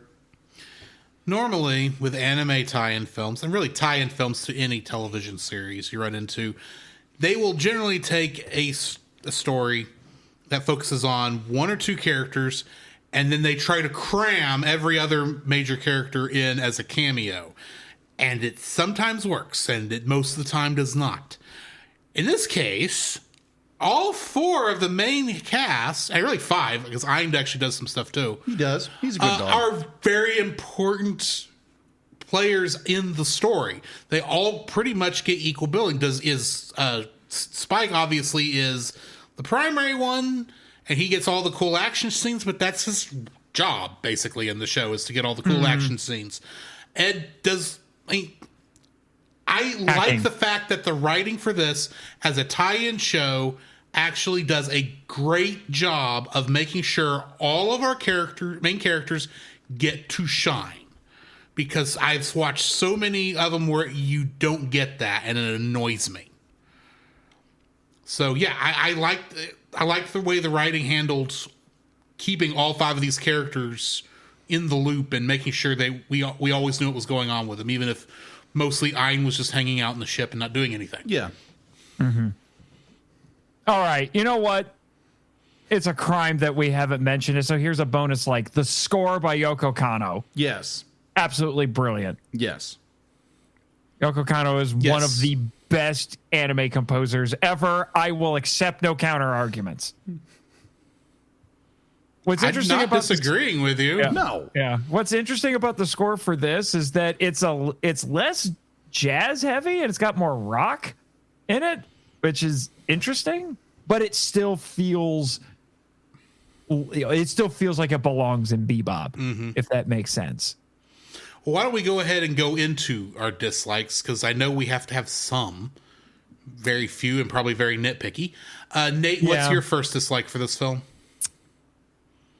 This is a criticism I could lob against the show and as well, and maybe it's supposed to be part and parcel with the style of it, but and this is an easy trap for science fiction writers to fall into, but the world of this movie feels like it's basically the modern world with a few sci-fi. You have to remind yourself a lot in this film that it's a sci-fi movie. Yeah. Because there's not a lot of sci-fi going on in the movie. Yeah, it's mostly like the spaceships, some of the cars, a few bits of technology, but for the most part, like you could believe that this was set maybe in present day or in the very near future and not in 2080 where humans have left Earth and colonized other planets in the solar system. And, you could be forgiven for that because they still use guns with bullets and the guns still look fairly modern. And, the soldiers and the SWAT cops look like modern day renditions of them. The arcade we're games only look talking the about same. 50 years from now. So, I mean, I get it. And our technology has somewhat plateaued. I mean, I get it, but I guess I would still expect a little bit more sci-fi to go along with this, and there's just enough in it that you can be reminded, oh, okay, wait, this is set in the future. Yeah. Into the relatively far future, but still, but maybe that's, like I said, maybe that's part of the style. It's like you were talking about those beautiful city streets. I think maybe that was the idea, is that when you go to the to the non-metropolitan parts of the city, it's going to look more run down, more primitive by comparison. You could say that about our modern day world. So maybe that was the idea. Like I said, depending on the episode, you could say that about the original, about the show too. The show, although was a little bit better, from what I can remember about it, the show was better about that. But that's because it was a TV show, so it could travel to different locations. And some of the episodes really embraced the sci-fi of it. This just happened to be a movie that could have taken place anywhere on Earth. Yeah, for the most part. Theoretically, because you could also be forgiven for not realizing it's set on Mars. Yeah. There's only like one or two scenes where they actually go to the part of the planet that's still red. Yeah. Now, one is a major action set piece. Yes. Yeah. But you would be forgiven for forgetting that that's the same planet the city was on. Yeah. Yeah. But then, like I said, you get things like they have old airplanes. Why are there old airplanes here?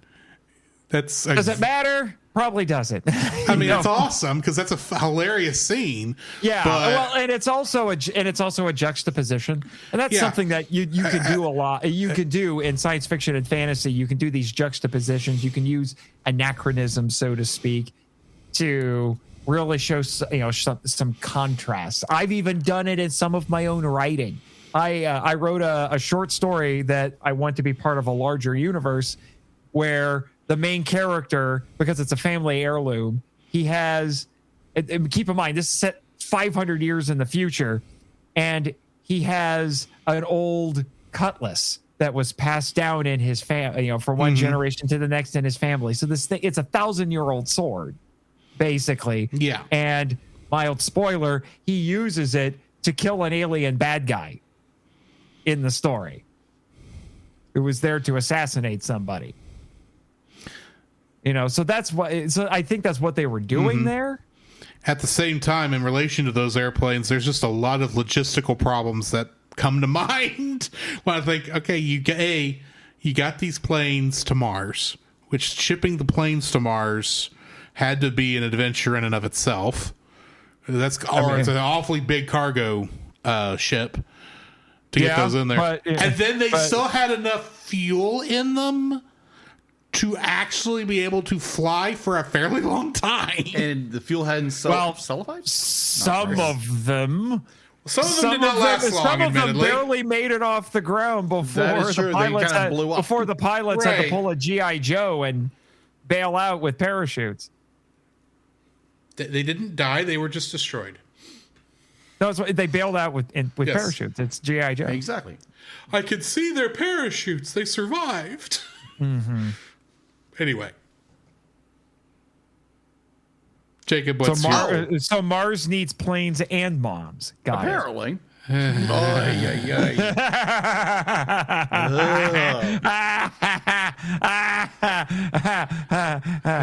legend goes on. Now I have PTSD from that portion. And I haven't thought of that movie in a while. You missed the other one. The legend goes on. Anyway. Yeah. Yes. Shut up, Jimmy. I'm allowed to torture them. Jacob, what's your first dislike? All right, wait a minute. Where? There it is.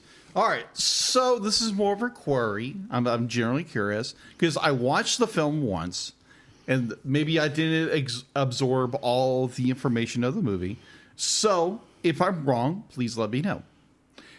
My question is, how does Elektra have immunity to the virus because of her past relationship with Vincent? I know it'd be like Drew just sniffed because he knows the answer. I know the answer, and I'm debating how to actually say this on this show because this is a family show. I'm aware. They have relations. Jacob, this is not hard. Bow chicka wow wow. Hold on. It could be finish, it could be people. pay. Let me finish before we start, okay? Let me finish. Please let me finish. Okay? Okay. So they had relations before he went to Titan, right? No. Yes. Yes. No, it was after. It was after. It was after? It was well, maybe both, but it was mainly after. Well, She talked about how he was sad and lonely and she Yes. wanted to help him. And then they fell in love. Oh, okay. But then he since forgot about that because he went insane due to the hallucinations. Because the nanomachines messed with Yes. his brain. Right. Okay. So my main question was, did they have a relationship before he went to Titan or after Titan? Both. Mostly after for the story. Okay. Personal story. Whether he did before or not that's what I is not thought. said. Because I was like, okay, wait a minute. When does this relationship happen? Because he doesn't remember her. He's only remembering her now. But it's more like, okay, when did this take place? That's my primary question was. It was explained. Electra explained it. Yes. Yeah. Apparently, I missed it. Yeah, I think, what was it? Was it the spike? I think it was the It was spike. the spike in the jail cell. Yeah, you're right.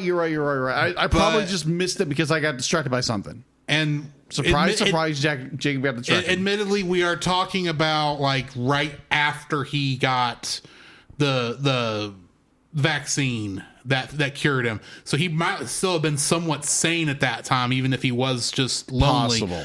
But as time has gone on, the amnesia that he was starting to get and the hallucinations were slowly driving him insane. And that's why he forgot. Okay, thank you for the clarification. That's all I needed. Be like, Yeah, I was going to say he transferred he transferred it to Faye using his blood, which means the exchange of bodily fluid makes it happen. Yes, I'm aware, and I'm going to leave it at that.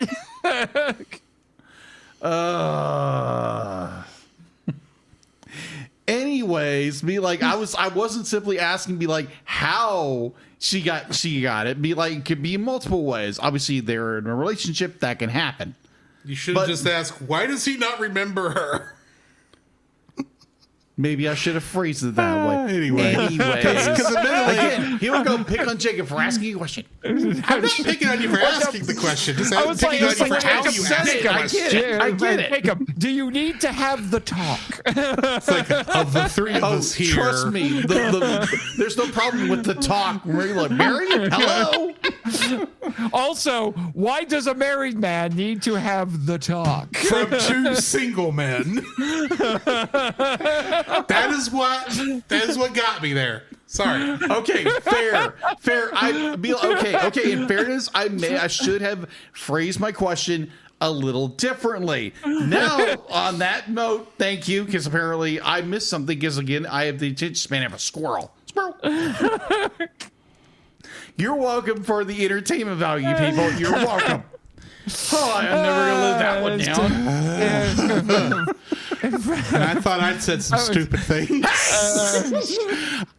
Hey, Artsy, you need to worded things stupidly, I should say. Artsy, you need to clip out the birds and the bees. I'm just saying. Anywho. Oh, brother. That's why I should have an editor go over my questions. You also think that Charles Manson is a henshin hero. Anyway. It is odd. I misspoke. It is odd. But I know anyway. I'm an odd duck or an odd dog. I get it. I say the wrong things. Quack. You're a quack. Hey, that was a woof. He's not a doctor does poorly. I'm not a Dr. Kevorkian. Come on. Though he doesn't heal me either. Unlike another duck. Oh, where's that button? Anyway. Never mind. My first dislike for this film. Go ahead. Just hang me out to dry. This is an issue I have with almost any film that is somewhat connected to another very famous property, and that's when you have a very famous theme song and from a TV show, but you decide not to use it at all in your movie. Because I wanted Tank to be somewhere in this film, and it's not. And neither This is is Real all. Folk Blues. This is a big nitpick, I will admit, because it's not necessary and may not have fit with the rest of it. But it is a disappointment not to have Tank in this film. So, or the Real Folk Blues, either one. Yeah. I'm not asking for a long thing. I'm just like, just a little sound bite for like a sound cue. Yeah. Well, like I said earlier, the score is so good that I don't necessarily miss it.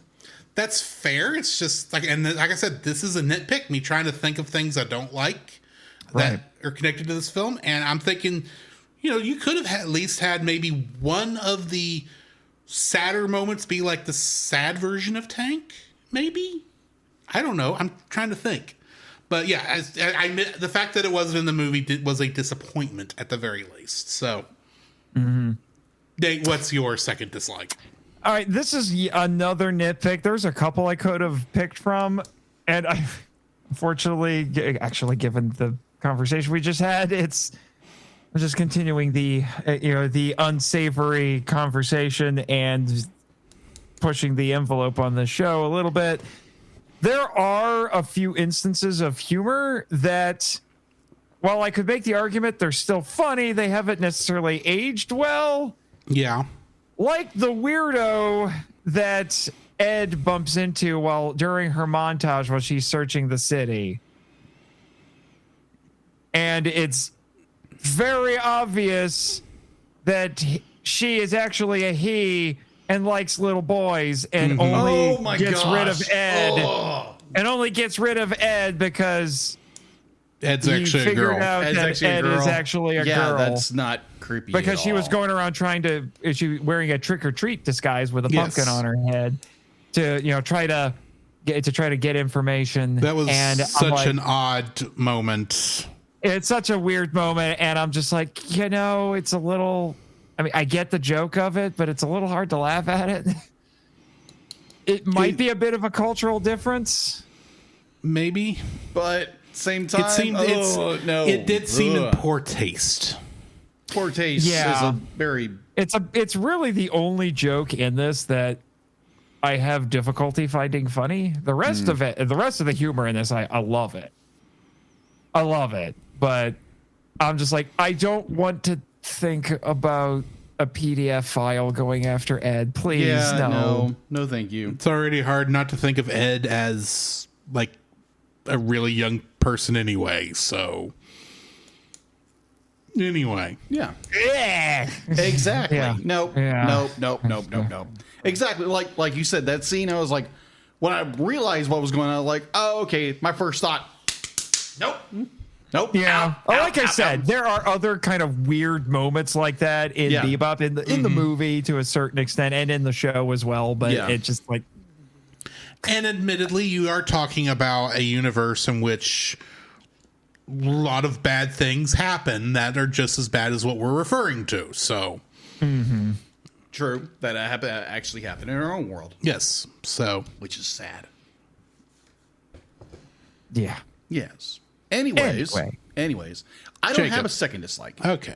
I did have one, but then it was like my four what's the word I'm looking for? Trying to be very careful with how I say things. Your faux pas? No, not faux. Yeah, my faux pas. Yes, my faux pas. Not my papa, but faux pas. I am more deliberate how I say something right now because I don't want to be like, oh. So you kind of don't have any dislikes? No, not really. Not really. It was more. Oh. That was a question that was very poorly. You want me to send in my dislikes so you can borrow one or two? You can if you want to. I mean, like they're mostly nitpicks. So. Yeah, that's fair.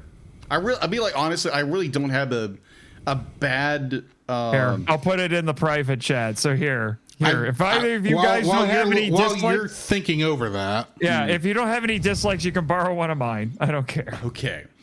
I don't even know if you can read that from here, but anyway, my second dislike then. This movie is a bit on the slow side at times. Yeah, that was one of them. Either or. It feels like this film.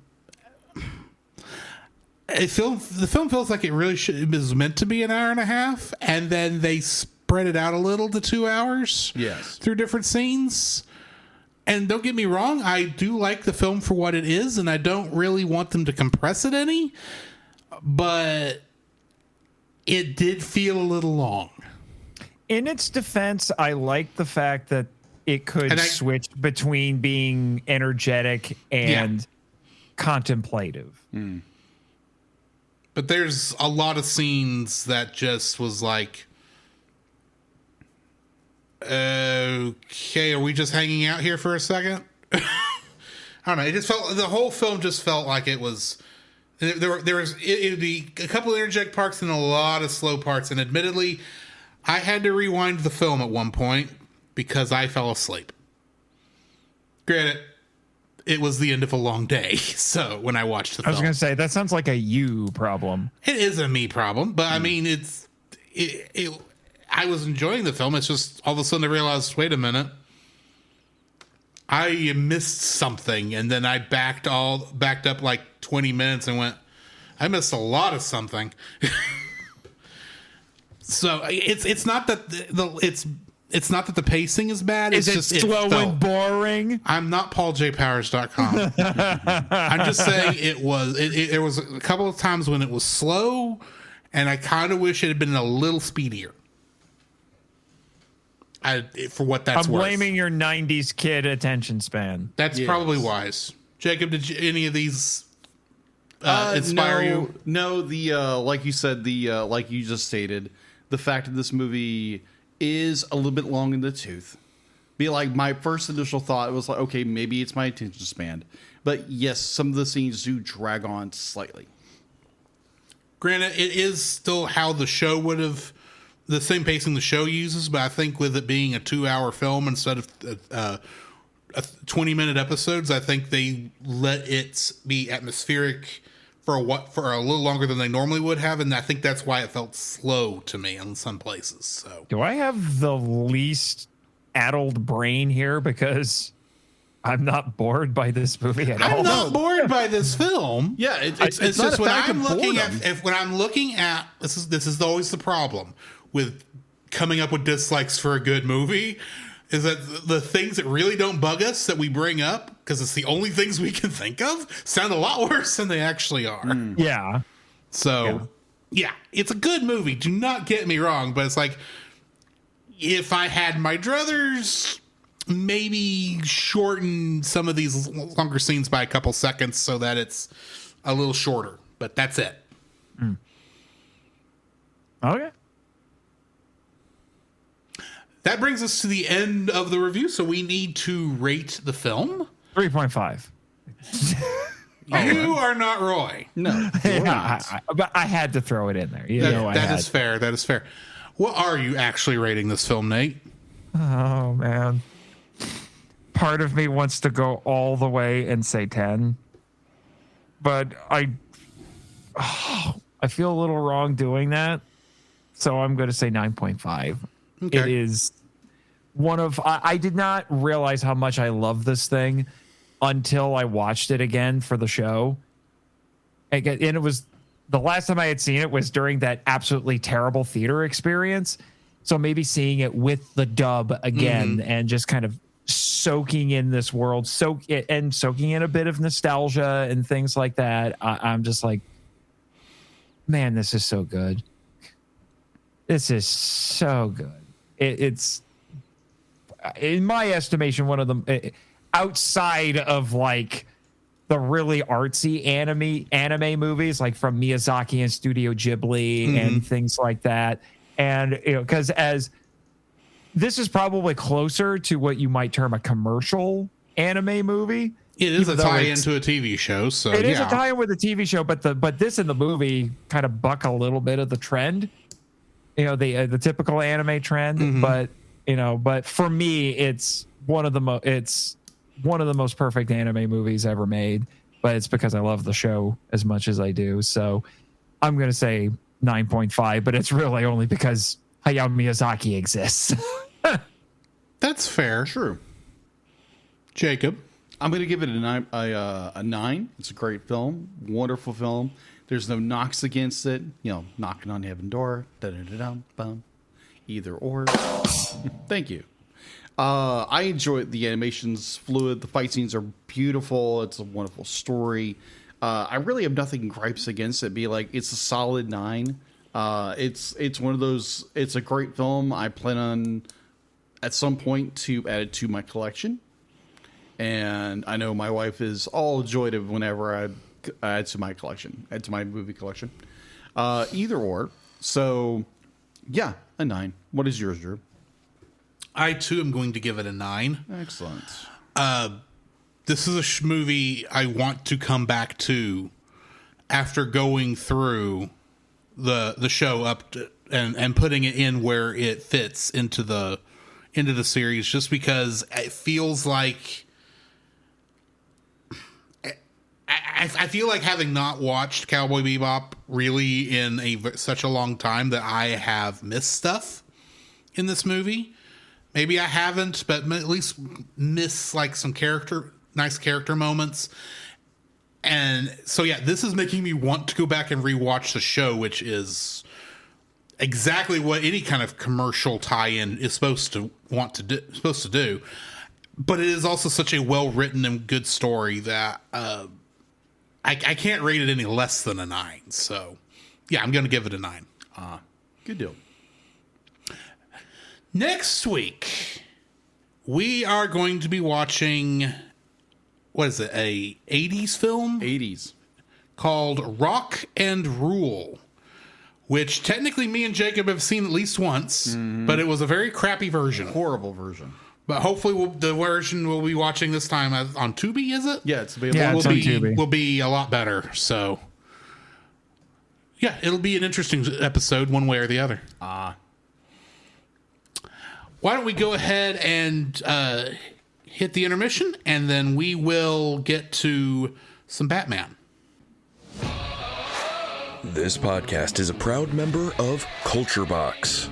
Whether you enjoy geeky reviews, comedy, or original fiction, you can open up the Culture Box and find something excellent for your soul. Point your web browser to culturebox.media. This week, we suggest checking out the Monster Island Film Vault. Hey, kaiju lovers, looking for a podcast that's a fun listen and takes big monsters seriously? Then check out the Monster Island Film Vault, a podcast seeking entertainment and enlightenment through tokusatsu. Host and film curator Nate Marchand and his rotating roster of guest hosts take academic yet fun deep dives into the wide world of giant monster films and television, discussing their artistic merits or lack thereof, and their historical and cultural context, giving you a greater appreciation for an underappreciated genre. You'll hear about Godzilla, King Kong, Gamera, and more, while also getting a crash course in toku topics, ranging from history to sociology and to science. Along the way, you'll hear audio drama segments chronicling Nate's many misadventures on Monster Island, with a colorful cast of characters like his intrepid producer, Jimmy from NASA. So pay a visit to the Monster Island Film Vault at monsterislandfilmvault.com. The Cellcast would also like to thank the following patrons: Edwin Gonzalez, The Book of Gaming, Artsy Seth, PaulJPowers.com, and, of course, the Monster Island Film Vault. If you would like to have your names shouted out on the show, plus episodes of our Patreon exclusive show, We're Just Super Saiyan, which we will get back to eventually, you can, I just realized Control F messed that up. You can donate to our Patreon at the $1 level, and at the $5 level, you'll get uncut episodes of the Cellcast, and with no ads, plus special art from Jacob. And then at the $10 level, you can force us to review a film of your choice within reason in 2027. 2026 is full. Also, please check out our Redbubble store for stickers, t-shirts, and various other things.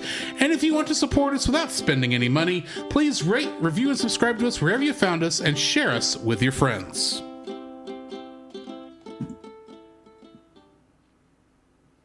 I am vengeance. I am the night. I am Batman. Batman. Batman. There is a song the good folks sing. Song the good folks sing. Okay, before we get into these episodes, I have to issue a correction for the last couple of episodes when it comes to the episode numbers for these Batman the Animated Series episodes, because I found out I can't do math. Welcome to the party, pal. Because where I was pulling the information... All right, Bruce. Where I was pulling this information from considers this last season, which is the new Batman Adventures, as a separate show. So it wasn't putting it in relationship with the rest of Batman the Animated Series. I have since, using the powers of spreadsheets, actually corrected all the numbers. So just very quickly, Holiday Nights was production episode 86, broadcast episode 86. Sins of the Father was production episode 87, broadcast episode 87. Cold Comfort was production episode 88, broadcast episode 88. Double Talk was production episode 89, broadcast episode 91. You Scratch My Back was production episode 90, broadcast episode 90. Never Fear was production episode 91, broadcast episode 89. Joker's Millions was production episode 92, broadcast 92. And Growing Pains was production 93, broadcast 93. We are now back to where we're supposed to be on these numbers. So, first episode of the evening, Love is a Croc, which first aired July 11th, 1998.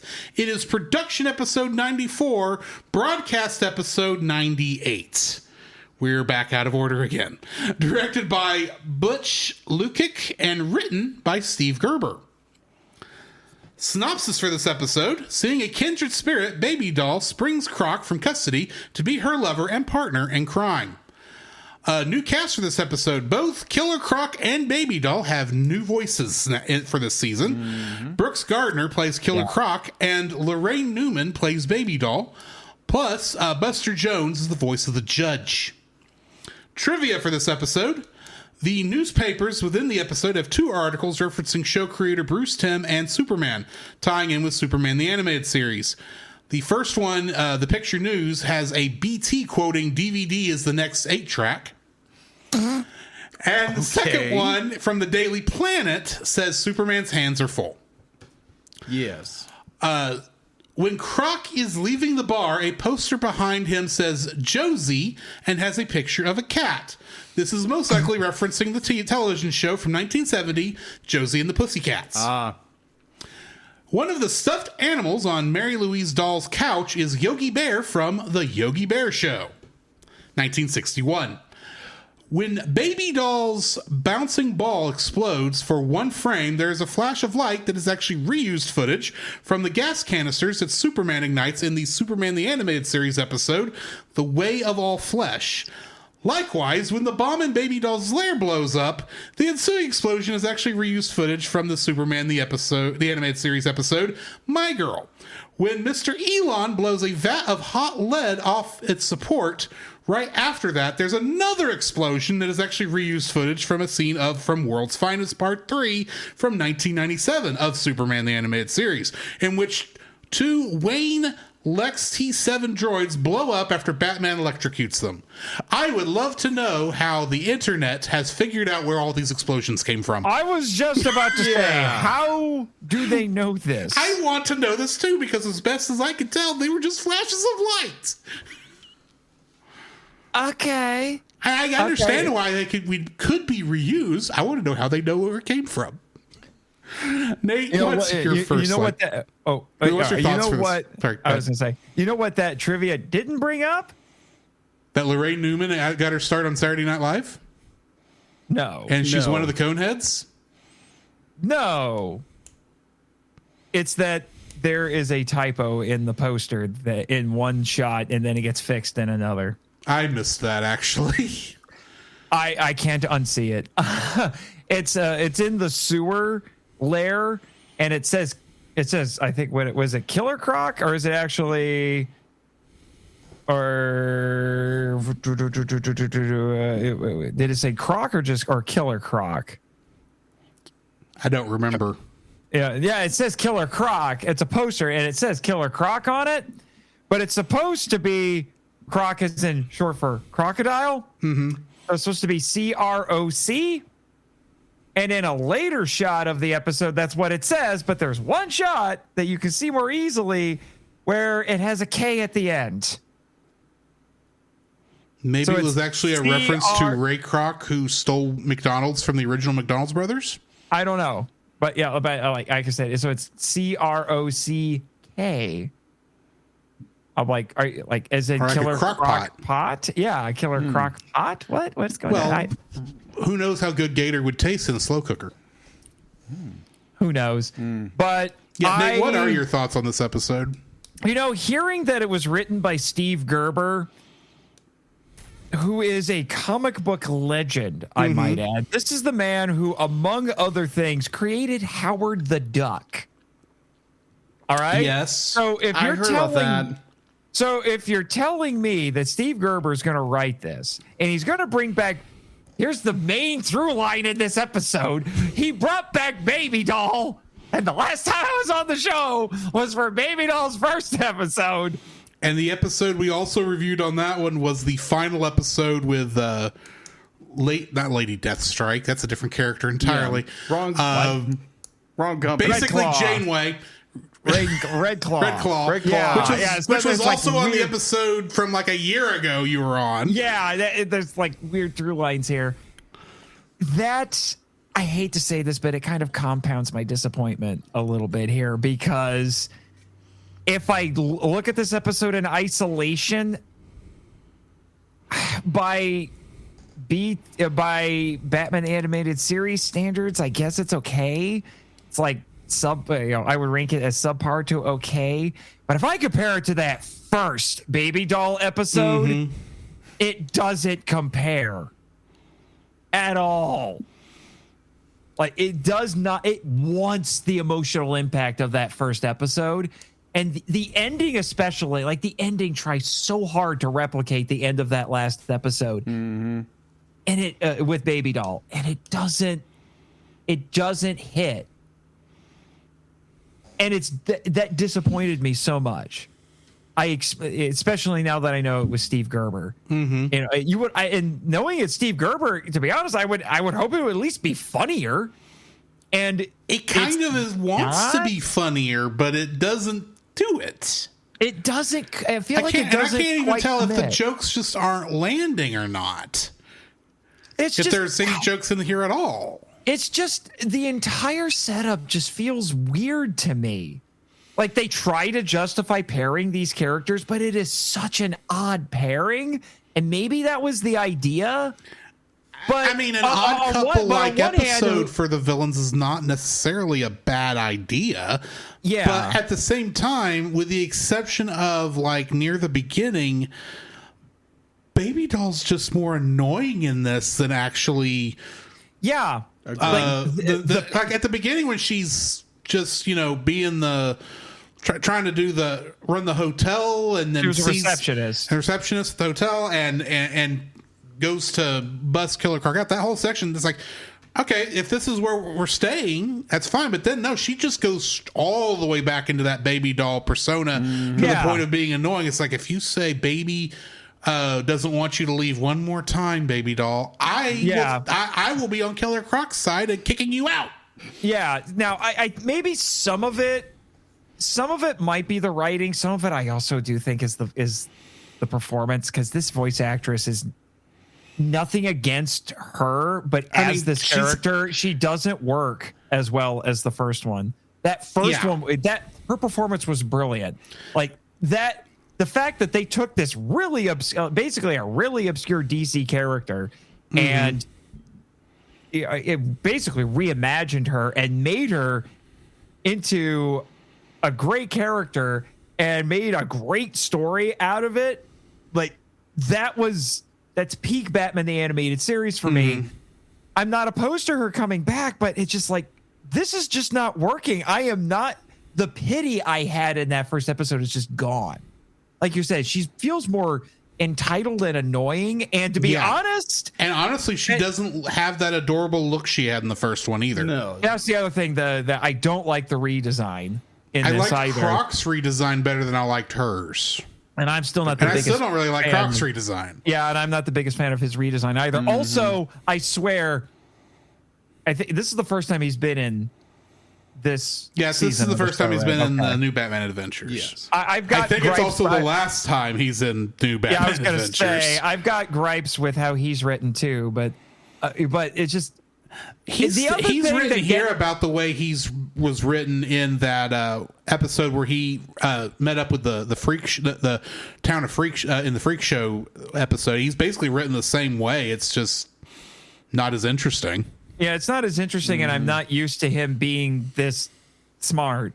It's just it's weird. I'm used to I threw a rock at him. Like that's what the kind of Croc that I'm which is hilarious because that was actually Bruce Wayne. That was Bruce. It was actually Batman in disguise. But regardless, so I've got some issues with that too, but with Croc. But the other thing, and I get it, I'm reading way too much into this, and maybe that's the problem. Like this is the first time we've seen Baby. It's not like Baby Doll is this recurring character who's been in multiple episodes like the Joker. This is only the second time she's been in here, and the beginning of the episode acknowledges that. Yeah. Because it has to remind everybody what happened in the last episode she was in. But this actress is not pulling anything the first actress was either. No, she's not. Like she does. She tries to do the different voices when she's kind of slipping in and out of character, so to speak, but she doesn't do it nearly as well. But the main thing that really threw me off with amongst everything else is like, lady, you've been planning this big comeback because you have gimmick weapons. Yeah, true. You've been waiting for this.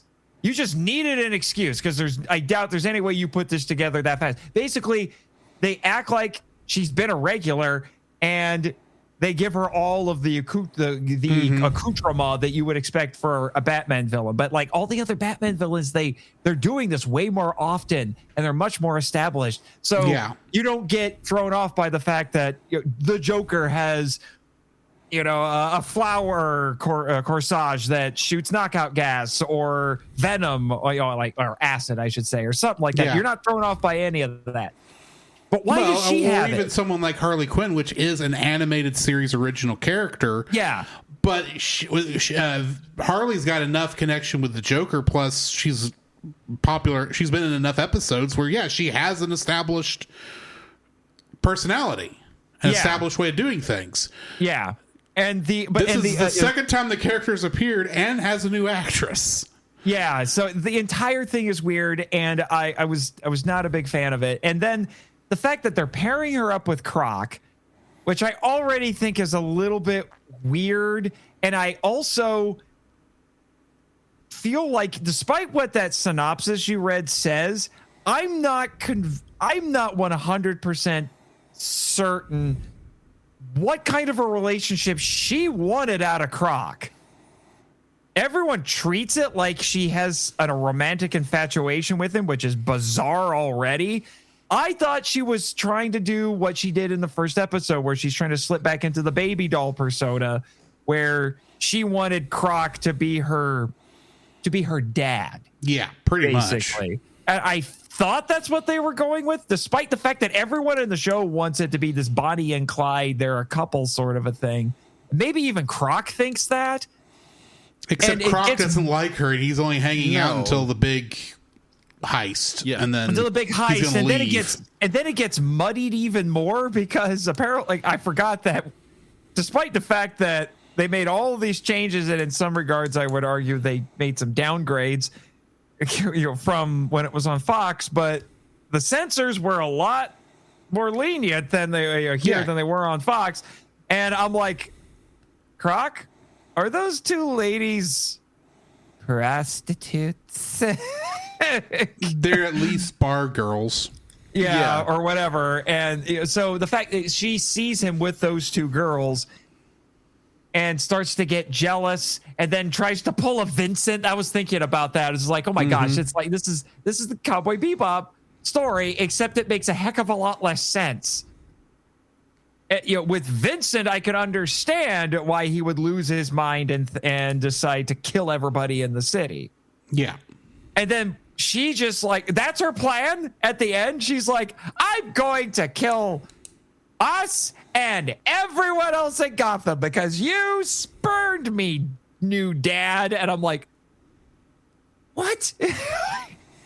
even by Batman villain standards, this is an Olympic level leap of logic. What is going on? That's the only part where I would think that the couple aspect makes sense, because that's more of a if I can't have you, nobody can have you sort of a thing. And if no one can have you, then what's the point of them being here? We're just going to blow everything up.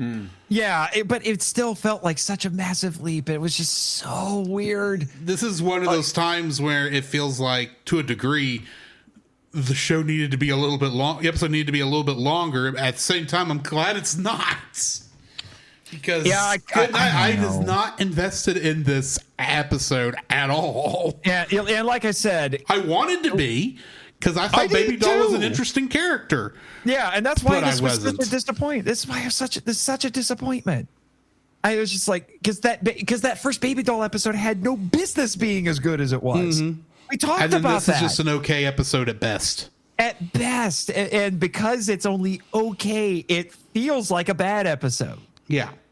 Because I'm like, this feels subpar compared to the normal level of quality I expect from the show, and it definitely feels like a letdown compared to the first. But anyway, I have been talking a lot. I took a ton of notes on this episode, but I've been talking a lot.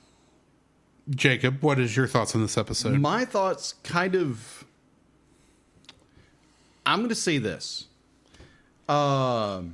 I do be like the fact in the very beginning of the episode, Baby Doll is working a 9-to-5 job, and she has this she has the interaction with the customer, and she is her whole stick in the very front of the beginning of the episode is, I want to be normal. I want to be treated like normal, and she sees Croc's conviction to where he feels like he is.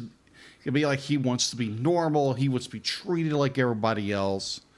Except I think it was an attempt to get an insanity plea. Agreed. And he's the first Batman villain ever to be denied that. Agreed. I agree with that. And it's that spark. It's like, oh, I found my kindred spirit. I found someone that's like me. Yeah, I get that. Baby doll. This is Gotham. You have options.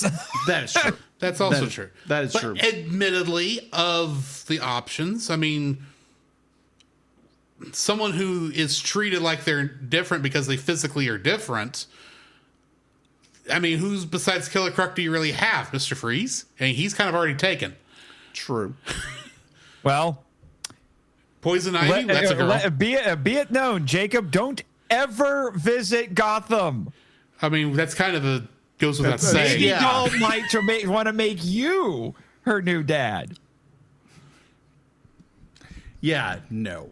Nope. As long as she's not related to that girl we ran into at the theme park. Oh, good night. No. Oh, no. I don't. No, the ghost girl, Korean ghost girl is a lot nicer. Anyway. Yeah, you were saying, Jacob. The attraction towards each other, the relationship is very bizarre because obviously it's Croc. He's using her for to get to the next score to where he can do whatever. And Baby Doll is like, she instantly slips back into the Baby Doll, even though she wants to be treated normal. She wants to be this. Like, why in the world would you go back to that persona? I know it's your gimmick. I know it's your the thing that you're known for, but you're trying to live a normal life, and now you automatically slip into it because you find someone that's abnormal like you are. But you want to be treated normal. So now be like, you're going to act like this Baby Doll character that you did when 20 years ago. And at least in that episode, it made sense because she was going and collecting all of her old castmates and trying to recreate this episode the show. Makes no sense. Yeah, I mean, I kind of figured as like, oh well, we've got to have money if we're going to keep going, and this is what Croc does. So yeah, we're now going to go steal everything because that's what you do in this situation. Granted, continue, but I kind of keep wanting to jump into my thoughts, but continue. Yeah. So their two's relationship, like even Batman brings it up himself. It's like, I don't want to know what kind of relationship that this is. And the fact to be like, it's such a uneven, unbalanced kind of relationship. It's Baby Doll thinks she's found her soulmate or her dad or whatever. It's never really clear. I wanted to me personally, I think it's more be like she's found the guy of her dreams that is different like she is. But at the same time, you have Killer Croc over here is more like everything. I'm using her for my next score, my next big gig or whatever. And so it'd be like she takes on her revenge. And at the same time, it's like, this is just weird. Yeah. This is so, again, kind of like cringeworthy, like you said in the movie. Yeah, Jimmy keeps giving me this look. He wants to pipe in, and it's like, no, I'm not making daddy jokes. Anyway, yeah. You know what? You know what just occurred to me? If they had done a follow-up to this episode, I think there's a way that they could have done another story with Baby Doll and kind of redeem the failings of this episode by pairing her up with another character. And I think, especially after this one with Baby Doll, they'd have a lot of interesting things to talk about. How interesting would it have been if we had a Baby Doll and Harley Quinn team up episode where they both start complaining about how their respective guys don't treat them well? But isn't that kind of what Harley does with Poison Ivy in the show? Except I know they do it differently later on. Ivy is just like, I hate all men. This would be more like a, she's like, oh, Mr. J's not being nice to me, and Baby Doll is like, Killer Croc didn't like me, and then they bond over that, and then they go, it's sort of revenge plot, and you're like, maybe they have a revenge plot, and they're like, let's go teach them a lesson, you know? Yeah. And shenanigans too. I agree. That's a good idea. I just get the feeling that episode would be on my nerves for most of it. See, having those two playing off of each other, of course, because you have one who's trying to act like a child, and the other one has a squeaky voice the entire time, Mr. J. You know, it's almost like they're too alike, and there's not enough real contrast between the characters. That's why it would be great. Like, whereas in this episode, there's way too much contrast for these characters to have anything to do with each other. That's why it would be better. Like, come on, like you take that concept, hand it to Paul Dini, and you would have gold. Let's be honest. Yeah. Because Paul Dini wrote the first one. I think that's what made that other one work as well as it did. And the fact that this was Steve Gerber just amplifies my disappointment, because I expect better from Steve Gerber. Yeah. This episode feels, at least to me, like it was a good concept on paper. You're writing down, okay, for this new Batman show, let's do an episode with a new Robin, and then we'll do another one with Baby Doll and Killer Croc teaming up. That will be a fun episode. And it's like, okay, that kind of sounds interesting, especially with the love story thing. But then it just fails miserably from the point actually gets. The writing on the episode actually starts, because there's just nothing interesting about this episode. There's a lot of things that sound cool when you first hear it exists that they could do, but they never do it, and it just becomes like it's just boring. This is a very boring episode for what it is. I don't like this episode at all, and I'm not going to say it's the worst one we've actually reviewed on this show. But it's up. It's down there. Yeah, I'm going to be honest with you. I was trying to remember if I had seen this episode before. If I did, I only saw it once as a kid. This is after I quit watching the show. So yeah, or I only saw part of it or something, because it only seemed the vaguest of vaguely familiar. So maybe I didn't. I don't know, but. Out of the Batman the Animated Series episodes that I can remember or that I have revisited, this is the only one that I have felt such a visceral disappointment with. Mm-hmm. Because I know it's better than this. Well, why don't we go ahead? When you guys were talking about that Clayface episode a few weeks ago, and I'm just like, oh my gosh, that's the thing. Was it last one? Was it the last one? That was the last one. That's the thing with the new Batman Adventures is it's either in a great episode or it's a episode. Yeah. It's never anywhere in between. Yeah. Why don't we go ahead and go on to the next one? Which is better. Torch Song, which first aired June 13th, 1998. It was production episode 95, broadcast episode 97. It was directed by Kurt Gita and written by Rich Fogel. In this episode, a rock singer is stalked by an obsessive pyrotechnician turned supervillain, Firefly.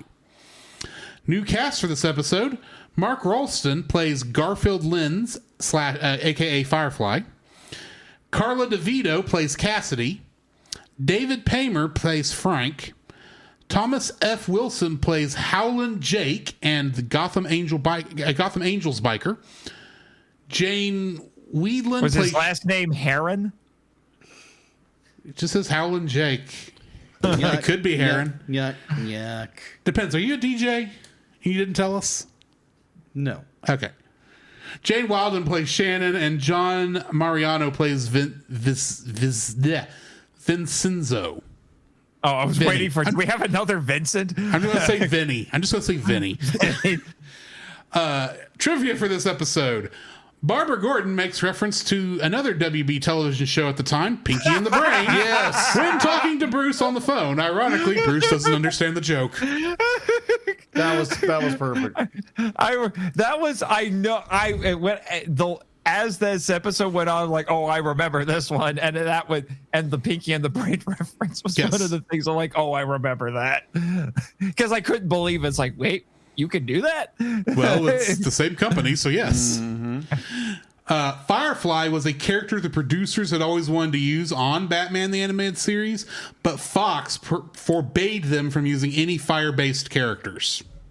Huh. Well, I was thinking in the last episode, when we get to the climax, they're doing one of the things they weren't allowed to do on Fox: break glass. Yeah. Yes. Two of the names that Cassidy's agents suggest for her new tour are Heatwave and Firestorm, two fire-based DC characters. Those are two. Yeah, one's a Flash villain and one's a hero. The heat-resistant suit worn by Batman would go on to inspire two bat suits in Batman Beyond. First, the futuristic bat suit, which also has a mask that covers the entire face, and the bat armor he developed, shown in the episode Disappearing Ink from 1999. Yeah, what it's not telling you is this was done to sell toys. Pretty much. Yes. That goes without saying. That would definitely be Playmates mandates. I don't remember who made these toys. We'll just say Hasbro. No, that's probably right. It wasn't Hasbro. No, it wasn't Hasbro. That wasn't Toy Biz, because that's Marvel. No. That would have been... I don't remember. Anyways. It might have been Playmates. I just guessed Playmates because I had a lot of Playmates Star Trek characters back in the day. But anyway, Carla DeVito, who voices Cassidy, is actually a singer in real life, as is Jane Wielden, who voices Bruce's rocker date, Shannon. The character of Howlin' Jake was designed as a direct caricature of legendary radio personality Wolfman Jack. Wolfman Jack, who appeared as himself in the film American Graffiti, which was directed by George Lucas. Mm-hmm. Great film. So his name is Jake, and he's modeled after a guy named Wolfman. Jack. No, you're missing it. Wolfman and Jake. Yes. Either him. Yes. Yeah, like an artist. Anyway. Yeah, either way. Rich Fogel initially had planned on Cassidy being a genuine talent, but Bruce Timm decided to make her a bad singer after he became annoyed with a Britney Spears song on the radio. Oh, wow. Noting Cassidy's display of trauma at the end, Fogel stated that he wanted to springboard off that to make her the second Firefly, an idea that ultimately didn't come to fruition due to the show's short production order. I was wondering what the deal was with that kind of sad, foreboding ending. I'm like, okay, she has pyrophobia now. What are you going to do with that? Nothing, because the show got canceled. I was going to say, why are we dwelling on that? Okay. So she decides that she's going to weaponize what she fears the most. Just like Batman. Okay. I guess that makes sense. Nate, what's your thoughts on this episode? Like I said, I remember this one very distinctly there were lines where I'm like, oh yeah, I remember that line. I remember that line. I remember that line. There's images in this that I remembered. However, there's one thing that hits me differently now than when I was a child watching this. Firefly looks like a frickin' Kamen Rider. Yeah, he does. I'm sorry. He looks like a Kamen Rider. I can't unsee it. I mean, insect motif. The eyes are very. the shape of the helmet. Like, the only thing you're really missing is a motorcycle. Is a motorcycle, but he doesn't need a motorcycle because he has a glider. Because he's got a gimmick, and he's got to embrace the gimmick. It's almost enough to make you wonder. Well, Masked Rider would have aired by now, so yeah, in America they would have known what that character looked like. Yeah. So. Yeah. So I like I said, it was almost distracting because I'm like, you're a Kamen Rider. Yes, Stop an it. evil Kamen Rider, but a Kamen Rider. There are evil Kamen Riders in the world, but I'm just like, why do you look like a Kamen Rider? It's just it's Squirrel. And it's like, don't tell me you're a cyborg also. Yeah, you're missing your belt buckle, sir. Yeah, seriously. But the other thing, you guys were mentioning how you felt like with this season of the show, it's like, it's called The New Batman Adventures. Why is Batman barely in it? Yeah. And then I was watching, it's like, actually, this gets pretty Batman and Bruce Wayne focused. This is the first time Bruce Wayne's been a main character in this show. Yeah. Well, not only that, but I would disagree with you on that. Well, I would disagree with you on that. Okay, which other episode was he a major character? The episode where it's Harley and Poison Ivy kidnap Bruce. But that's Holiday Nights, which was an anthology episode. Well, and that was only a then. third. That's the only reason. Never mind then. Go ahead. No, I agree with you that is a very high. That does include him in a very rich. I'm just saying that's the only knock against I have. Okay. Yeah, but Continue. What's interesting in this one is the way it starts. I'm like, Bruce is weirdly middle class at the start of this episode because he shows up in a car with his date, and aside from the fact that she's like, we got front row seats to the concert, and she's kind of dragging him along, and I'm like, he's not surrounded by security, he's not wearing a suit and tie, he's not getting just mobbed by everybody there because they're like, oh my gosh, it's Bruce Wayne. The paparazzi ought to be here for this. Yeah, paparazzi. I'm just like, why is Summer Gleason not reporting on Bruce Wayne going to a rock concert? Yeah, I'm just like, why is Bruce suddenly a regular guy in this? That was kind of weird, but we needed him to be there so that we could have the attempted murder on stage. Because Bruce Wayne was basically pretending to be Dick Grayson for this episode. Kinda. It's a little weird. And honestly, maybe that would have worked a little bit better. Maybe it should have, like, if Dick was still Robin, maybe that's what they would have done. Maybe this was originally written to be Dick. Even as a Dick Nightwing episode, this would girlfriend. work. This would work even as a Nightwing episode. Yeah, but I don't think they'd introduced Nightwing yet. They had. He was in the first episode. He was in the second episode. That was just Dick. Nightwing was in Double Talk. No, it was the one with Catwoman. You Scratch My Back. Yes. Oh, okay. Still, like, I think it might have worked a little bit better that way. But like I said, we needed to have everybody there. It was amusing that Bruce keeps trying to, like, I have to be Batman, and then it's Batgirl who takes care of the initial problem. It's almost like he can depend on his friends to help him out of a jam, and they can take care of themselves. Yeah, and he was happy about it. So which is kind of cool, but still, so that was a little weird at first, I have to admit. But I also have to give it credit. It does some things that I wish more action movies and such would remember. And that is when Batman and Batgirl in the burning building that used to be Firefly's hideout, and they're surrounded by flames. How do they deal with it? They set off explosions. Yeah. Because guess what, kids? Sometimes firefighters have to put fires out using explosions because it takes all the air out Yeah. and it kills the flames. Nice job, guys. Agreed. Yeah. So that's some initial thoughts. What do you guys have? Jacob. I thought it was a fairly decent episode. I didn't think it was a bad episode. It was far better than the last episode we reviewed.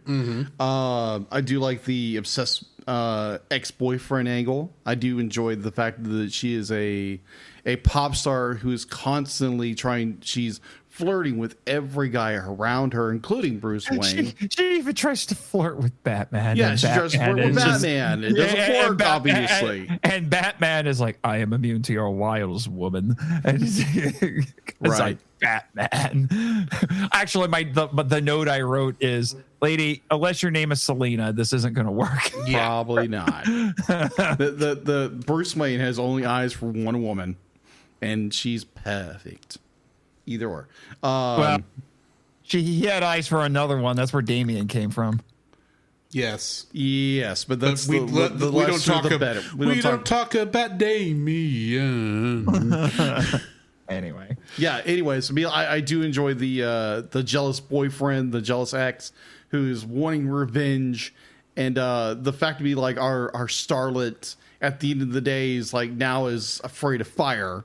At the end of the day, it was obviously like it's so dramatic. It's changed her thought process, and I also enjoy the introduction of the new Bat fire armor, or whatever you want to call it.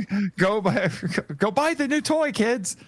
Yes, exactly. Yes. It's toy centric. Well, They made a bunch of those kind of like gimmick Batman and they to a certain extent with Superman as well, but did a lot of those Batman gimmicky variants. Oh yeah, and most of them I think they just made up. But I feel like this is one of the times where it's like, oh yeah, we put it in the show. Mm-hmm. Yeah, exactly.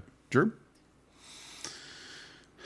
I had never heard of Firefly prior to watching this episode, and this is long after I quit watching the show originally. So I thought the introduction of this character was an interesting concept for a villain I'm surprised I hadn't run into before. But admittedly, he's not one of the main rogues. Though a part of me did think, you know what would be interesting in a Love is a Croc sort of way? Firefly and Mr. Freeze teaming up. That would probably actually be a better story. Fire and ice. I kind of like it. 3.5. Yeah. But this was an interesting story. I like Jacob said, the villainous ex-boyfriend going crazy and wanting to burn everything down, and that being his supervillain origin story. I thought was an interesting angle. I kind of would have been curious to actually see this as the first start of a long-running, not long running, but a couple of episodes with Firefly, even if it is Cassidy that takes over the role. That could have been an interesting bit of story, and to a degree, I might have been able to see them try to do that in Justice League if they'd wanted to, but maybe Firefly comes back. Firefly comes back at least once in this season. So yeah, I enjoyed the episode, but it suffers from the same problems most of the rest of the season suffers from. It's just this is actually an episode where Bats is a major character in the episode, which has not happened all that often since episode 85. So, yeah. Yeah. Did you guys catch what might have been a Marvel reference? Maybe? I didn't. Enlighten us. I'm amazed because it's kind of front and center. I missed it. What is the name of the what was it, like the match or lighter company where the end of the episode takes place? Yeah, it's a match manufacturer. Yeah. Mephisto. That's not necessarily that's a Marvel thing, because Mephisto existed before Marvel. Yeah, but it's Mephistopheles, but I don't know of any other place that calls him Mephisto. There was an Ultraman. There's an Ultraman villain named Mephisto, but that wouldn't be considered. But that here. was after. But that was after this. So I'm just like, is that a Marvel thing? It could be. It also could be like part of mythology or what have you. It's they probably intended it to be a reference to Faust. Probably Faust, because that's what Mephisto comes from, with the character Mephistopheles being originally a Faust character.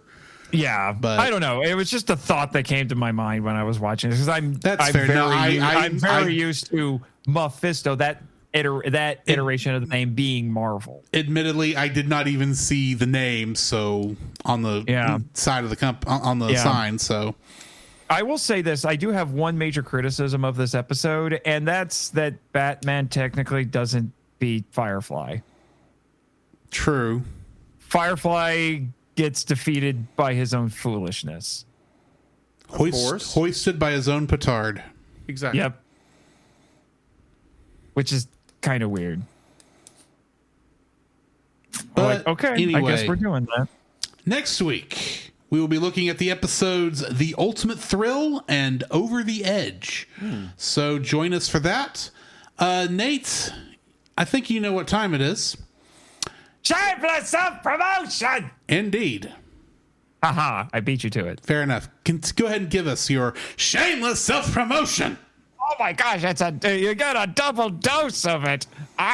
Anyway, so you have sufficiently shouted out the Monster Island Film Vault, a podcast seeking entertainment and enlightenment through tokusatsu, so I won't go into that again right now.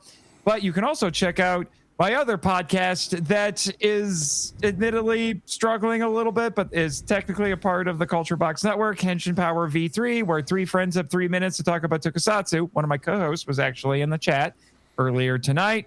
I think they both were.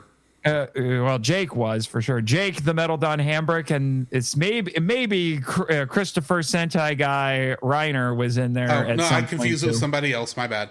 Yeah. You probably be thinking of Jonathan Courtwright. Jonathan Courtwright. I made Jonathan Courtwright. He's a crazy man. But yeah, so we have a ton of episodes recorded. They just need to be edited.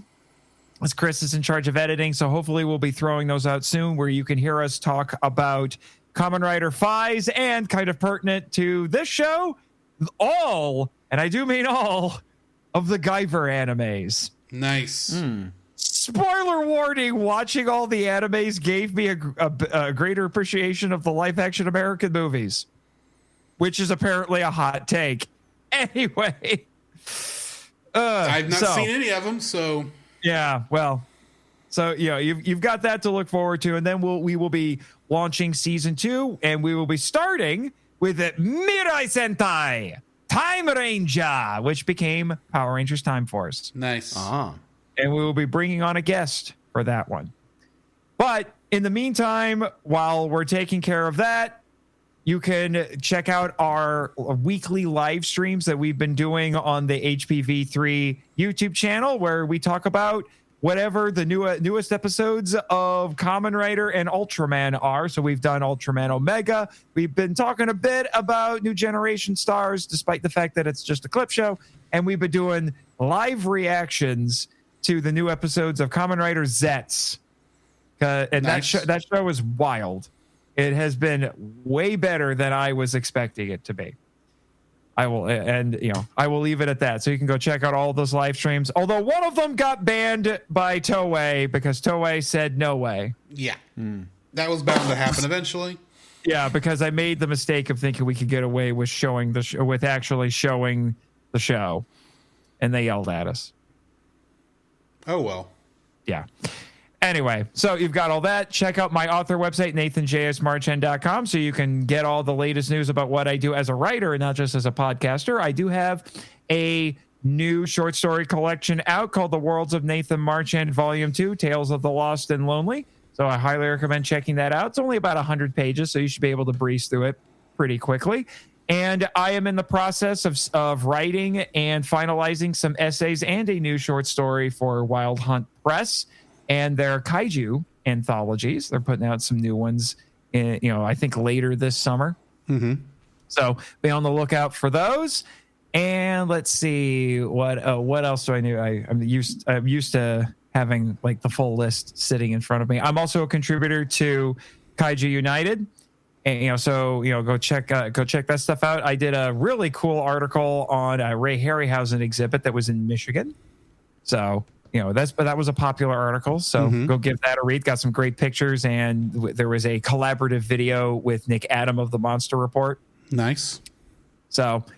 So like I said, go check that out. I'm also part of the stable of actors and writers for Scyther Podcasts, and they're high quality, I might add, fan-made superhero audio dramas. You can hear me as Rito, my former roommate, on Power Rangers, the audio drama. Of all people, Deadpool on X-Men, the audio drama. And apparently, even though I have only appeared once, and it was a post-credit gag, I have become, at least to Scyther fans, about as iconic as Deadpool as Ryan Reynolds. I don't understand how that happened. I've even had people ask me to play Deadpool in their productions, or their fan productions, I should say. I'm still trying to process all of that.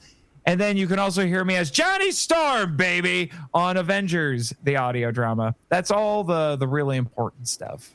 Alrighty. And also, because this is timely, I will be at G-Fest in Rosemont, Illinois, which is a suburb of Chicago, in a couple of weeks. No, not a couple weeks, next month. Yeah. In July. Alrighty. Well, join us next week for Rock and Rule, along with the ultimate thrill and over the edge of Batman the Animated Series next week. But in the meantime, this has been Drew. This is Jacob. And Nate. And Jimmy from NASA. And we'll catch you in the next frame. To follow Jacob and Drew's individual internet exploits, check out the Linktree links in the show notes. You can email us at thecellcastpodcast@gmail.com.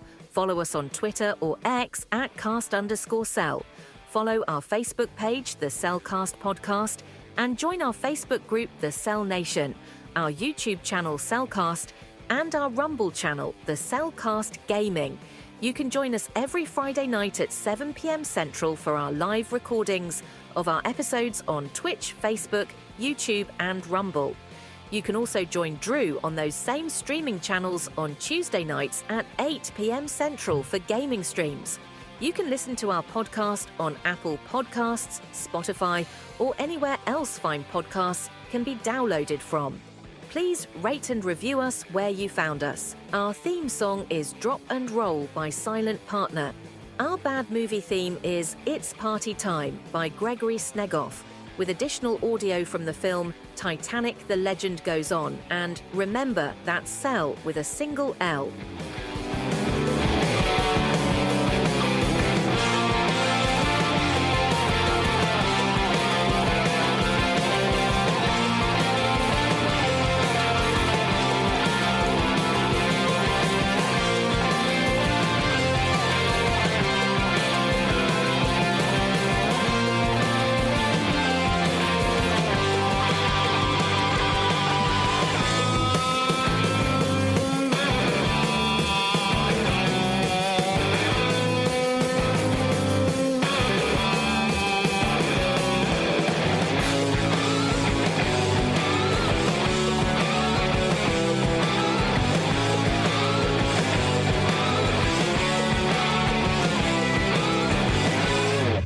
See you, Space Cowboy.